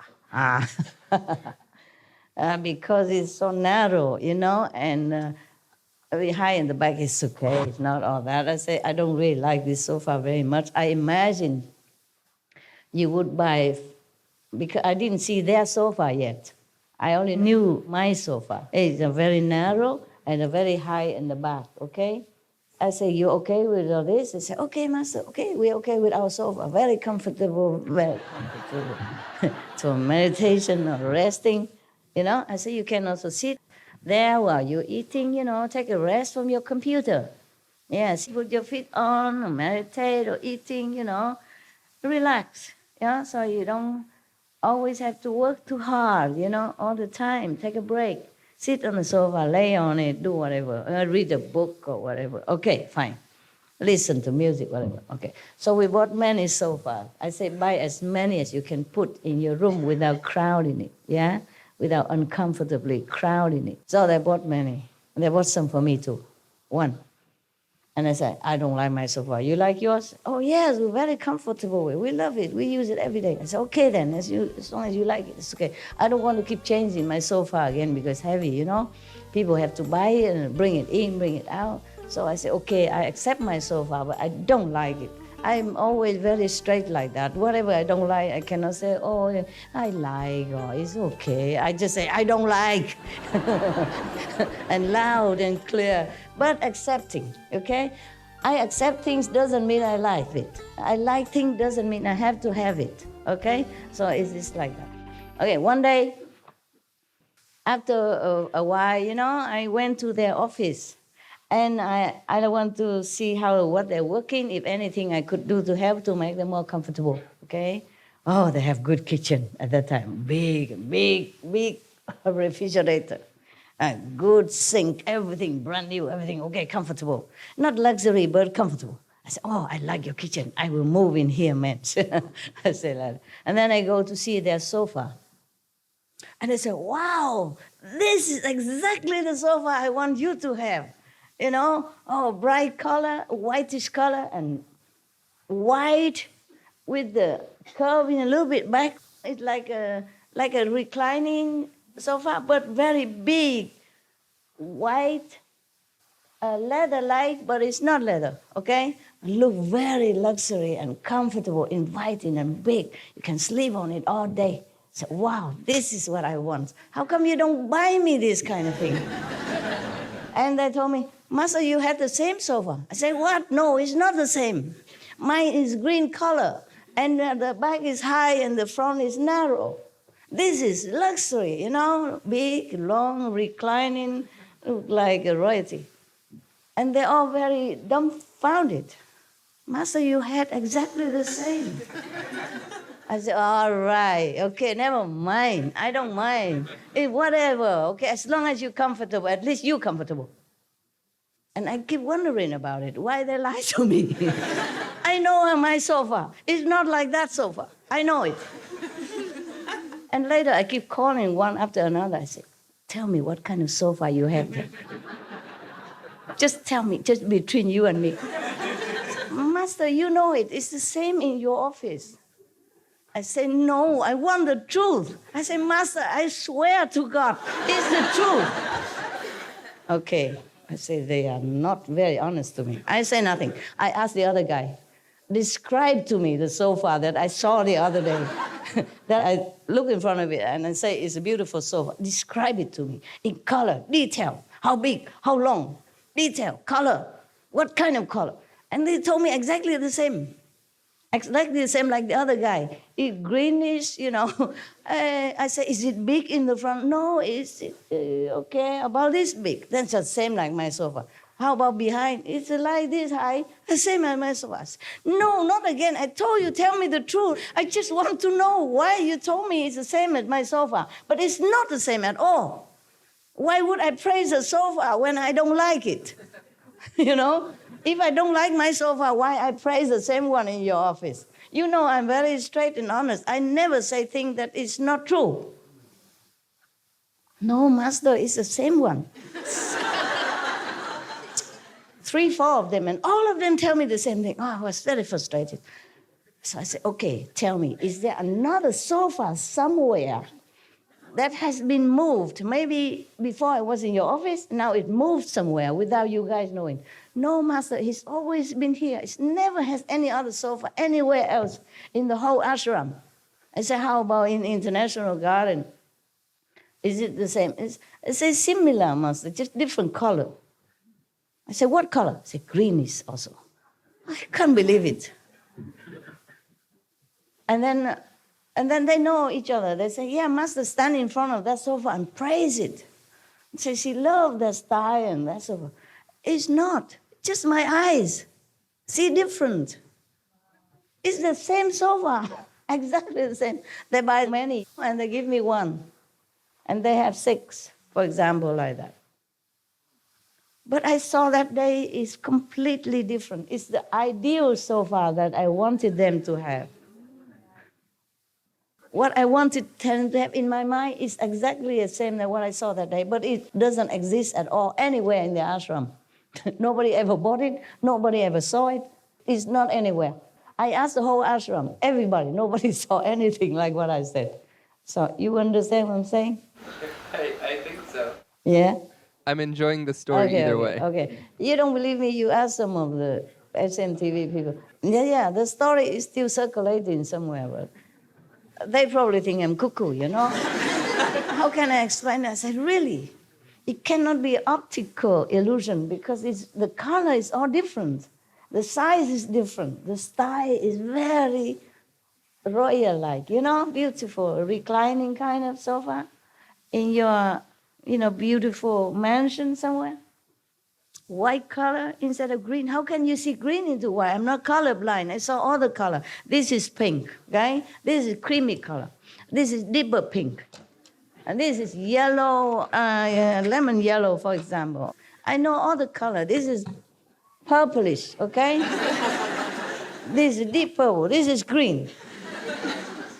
I'm not colorblind. I passed my driving license. It's apple red, green, white, mauve color. They call it mauve, something like that. Skin color, okay? Kind of. I'm not colorblind. How can a green sofa appear into white, sleek, and shining leather-like, but it's not leather. Very inviting, very comfortable, like you could stay there, sleep all day. And that's the sofa I wanted them to have. I told them to buy that kind of sofa. So I thought they bought it until I saw the difference. Until now, I still can't figure it out. So I asked the heaven, what is it? You tricked me or something? Why did I see the sofa, different color, different style, different size? This is your pure mind and make it like that. Just like one day I sat in my office, in the old house, amazing to office, with dog sofa and bed all over around me, so that I can work and be with dogs same time. There's nothing really much that you can envy. And then I look outside before the dogs came long ago. When I first or second time came back to Taiwan, and I saw outside, it's like Europe. Like European, it's not like the scenery that I have seen before, not like Taiwan style, not the same. So I said, where am I? I said to myself, where am I? I thought I came back to Taiwan. How come I am in Europe? The energy. You understand? The scenery and the energy, feeling is all Europe. It's not Taiwan at all. Different level of energy, different elevation. So I couldn't believe myself. I thought, I came back to Taiwan already. How come I'm in Europe? Are you there? No, I'm in Taiwan. Because the old table and all that is a Taiwan. It's just surrounding is like Europe. So I call everybody again. Where am I? Even one sister, the cook from Loving Hood in Austria, I call her also, after all, because I don't believe the Taiwanese people. I thought they just say what I want to hear. So I call a Vietnamese cook. So I call her last minute. And last one I call. I say, am I still in Austria with you? Am I in somewhere in Europe? Are you coming here with me or you came after? Where am I? Am I in Taiwan or anywhere? I know I went back to Taiwan. How come I see Europe? She said, you are in Taiwan, master. So I said, okay, I give up. Whatever, as long as I feel good. Yeah, the energy is elevated into different kind of more developed type of country. Taiwanese people, they're very kind, but they're very casual about their environment. Many places are very casual, Maybe they're more inside. They don't care much of the outside. I'm telling you, there's no end to all kind of things that I saw. Yeah. Master, talking about the trees and energy, I was recently in Vancouver, Canada, and my husband took me into a little village called the Whistler. It has 3 beautiful lakes, like the one picture behind you, yes. And talking about trees, I was so touched. We went into mountain to look the waterfalls, and coming inside, humongous big trees. A moment I stepped inside of the, starting in a wood area, I'm feeling the vibration of the tree, but immense love.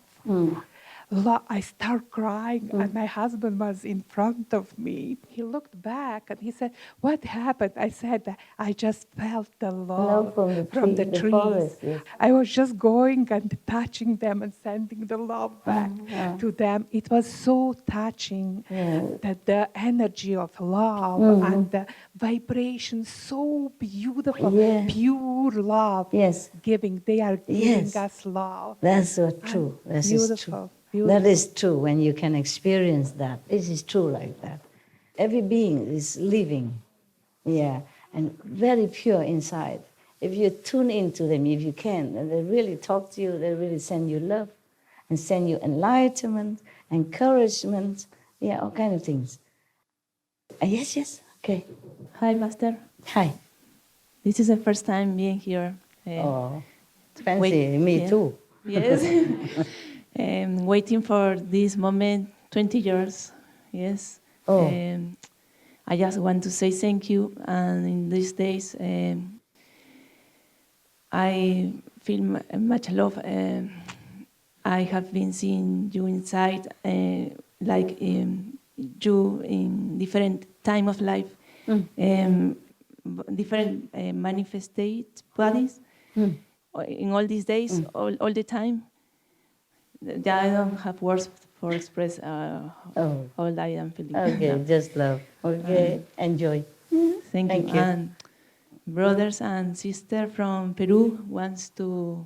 Oh, they're lovely people. Manifest their love. Oh, lovely. Please send them my regards also, my love, Okay, we go back to the Buddha now, huh? Okay, the Buddha said that people should not be lying, should not tell lies. And then the Buddha said conclusively that this is the fourth clear and unalterable instruction on purity given by the first come ones and the Buddhas and the world-honored ones in the past, and also him as well, past, present. Meaning is the true teaching from all the saints, not just the Shakyamuni Buddha. Good. So he said, therefore, Ananda, one who does not cut off lying is like a person who carves a piece of human excrement, he said, to look like chandana, maybe sandalwood, something. He want to carve a tattoo from sandalwood, but he used excrement instead, hoping to make it fragrant. Yes, sandalwood. He hoped that piece of poo become sandalwood. He is attempting the impossible. Wow, that extreme, the Buddha warned us that if you don't keep the precept, even just one of them, like the lying precept, saying the truth, if you don't keep it, if you don't avoid lying, then you're attempting the impossible, like making a piece of poo become a sandalwood statues, like that, okay? I teach the bhikkhus, the Buddha said, I teach the monks that the straight mind is the bodhimanda, mean the method of cultivation. Straight mind you must have. Mean clean, honest, keeping precept. And that they should practice the four awesome deportments in all their activities, since they should be devoid of all falseness. How can they claim to have themselves attained the abilities of a superior person? I mean, if they're not full of truth, yeah? If they are just falseness, then they cannot claim to be a superior person, meaning like sainthood or somebody of great moral principle. That would be like a poor person falsely calling himself an emperor. For that he would be taken and executed. Wow, that extreme. If we don't keep the precept, it is truly that extremely unfavorable for our practice. It's like the opposite direction. Somebody don't translate to you? You okay? Ça va? Bonne? Bono? Okay. He just so mesmerized, he just then he forget to help you translation. He just sit there. You saw the light? Big light, big light. Big light where? See, shocked me, sorry. I saw. My light? Very, very bright. Very bright, sorry. So you forgot. I forgot, sorry. Really, really. Good. You have good excuse. Forgive him. It's good excuse. I really mean it. Yes. Yeah. I saw him like stiff, sitting there. So it's okay. If you see the light, bless you. Good. Good excuse. Really mean. Okay.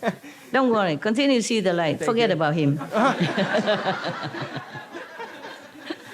Light is more important. And later you can tell him, okay? Or he can listen again from SMTV. Okay, sorry, Master. It's all right. You see the light is good for you. Very, very bright. Yeah, Bigger, I'm glad. bigger. I'm glad you did, okay? So don't worry. I forgive you. Okay, thank you, Master. I'm glad for you. Why forgiving? You do nothing wrong. I'm just feel sorry for him. You have to learn English. I told everybody learn English. The most common language. Easy to translate, easy to understand. Do you understand? Good. Very good. Okay. So the Buddha say if we don't keep the precepts, the moral principle, okay, by avoiding tell lie, by being honest, by being compassionate, no killing, no eating meat, by being pure, in body and mind, then if we practice, it's as if we falsely claim that we are the king and we will be chop head. That extreme, that dramatic. That's what the Buddha wants to really, really tell us. It is really important to keep precept. He went into all these extreme examples to make us really understand and believe what he's saying. The Buddha don't tell lie, okay? He would never. What for? He's a monk, okay? He don't tell lie. He has no reason to. He has no reason. If you keep a precept or not keep a precept, would the Buddha become any better? For himself? Benefit him in any way? Make him fatter, more handsome, more worship? No? Yes or no? No. So he has no reason to tell his monks any lie at all. So he told the truth. Even then he went to all the extreme parable examples so that really they have to know this is very, very, very important to keep the moral standard. Okay. My humble opinion. Okay. Now, much less should one attempt to usurp the title of Dharma King. When the cause ground is not true, the effects will be distorted. One who seeks the Buddha's body, in the Buddha wisdom, enlightenment, in this way is like a person who tries to bite his own navel. Can you do that? I can't. No, cannot. Meaning impossible. Can you bite your navel? No. No? No. Even Supreme Master cannot. You think Master can do everything? No, I can't. Buddha means impossible. If you don't keep the precept, it's impossible for you to be anything but these above mentioned demons, ghosts, and whatever, Yaksha, Dracula, whatever he meant. Yeah. So, who could possibly succeed? He asked a question, but the question answers itself. So, if monks' minds are as straight as the lute string, lute have strings, like instrument, musical instrument. If the bhikshus' minds are as straight as the lute strings, true and real in everything they do, then they can enter samadhi and never be involved in the deeds of demons. I certify that such people will accomplish the bodhisattva unsurpassed knowledge and enlightenment. He guaranteed that even from the mouth of the Buddha. He guaranteed that if we kept the precept and seeking enlightenment through meditation at the same time, he guaranteed that you will be enlightened. You'll be a saint. Yeah. So believe the Buddha, even if you don't believe me. Okay. What I have said here is the Buddha's teaching. The Buddha said again, any explanation counter to it is the teaching of the Papian, means heretic. It's 1 o'clock, not true. My calendar really run out. Okay, tomorrow, yeah?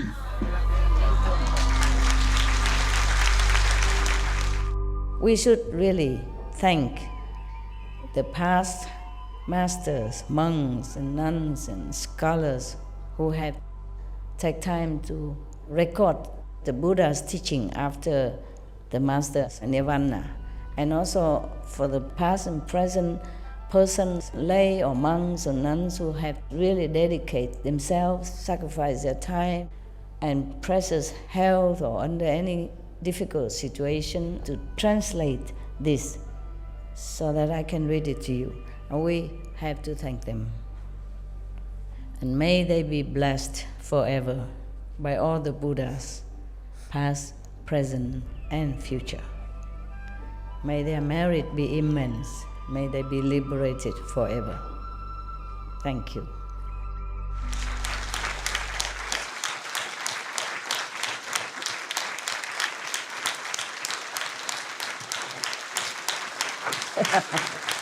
Okay, curtain call long enough. Thank you. I thank you for being patient and listening with awe and and hoorah and all that. That's really keep me awake. Thank you, Yeah, for understanding, and thank you for being good. I don't know if I can finish. I don't know if I can finish what I promised you during this retreat, but we all try. Okay, Amitabha.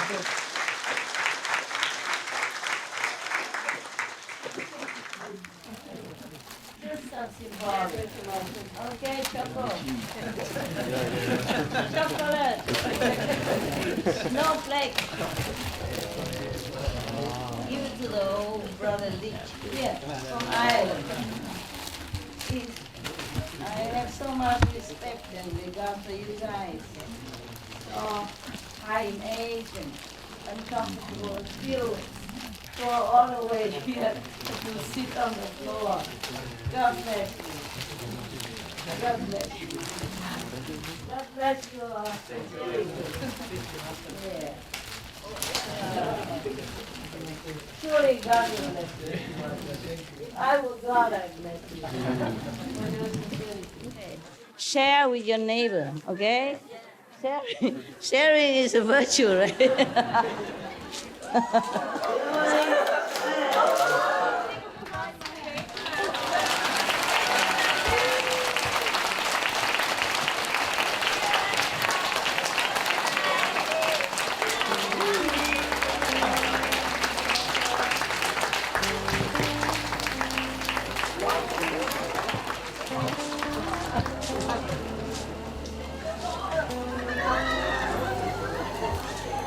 Love you, love you. Buddha bless you. God bless you.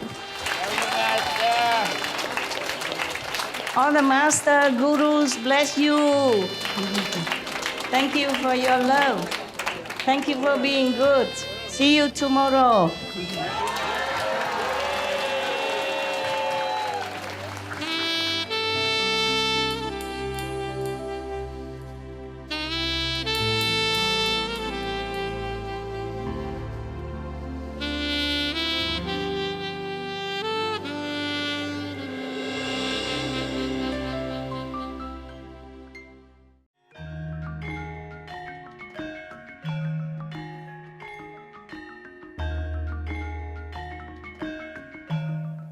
ท่านผู้ชมที่เคารพเราชื่นชมที่ท่านมารับชมสำหรับรายการในวันนี้ เรื่องสุรางคมสูตรคำสอน4ข้อที่ชัดเจนและไม่เปลี่ยนแปลงในเรื่องความบริสุทธิ์ละเว้นจากการลักขโมยและกล่าวเท็จตอนที่7ของ7ตอนในระหว่างอาจารย์และลูกศิษย์โปรดติดตามชมโทรทัศน์สุพรีมมาสเตอร์สำหรับรายการเชิงบวกที่มากกว่านี้รายการต่อไปคือรายการชุดหลายตอนในคำพยากรณ์โบราณเกี่ยวกับโลกของเราคำทำนายแห่งยุคทองตอนที่36พระแม่ไตรยพุทธเจ้าและการชุมนุมที่ยอดเยี่ยมและมีเสน่ห์น่าดึงดูดใจหลังจากข่าวเด่น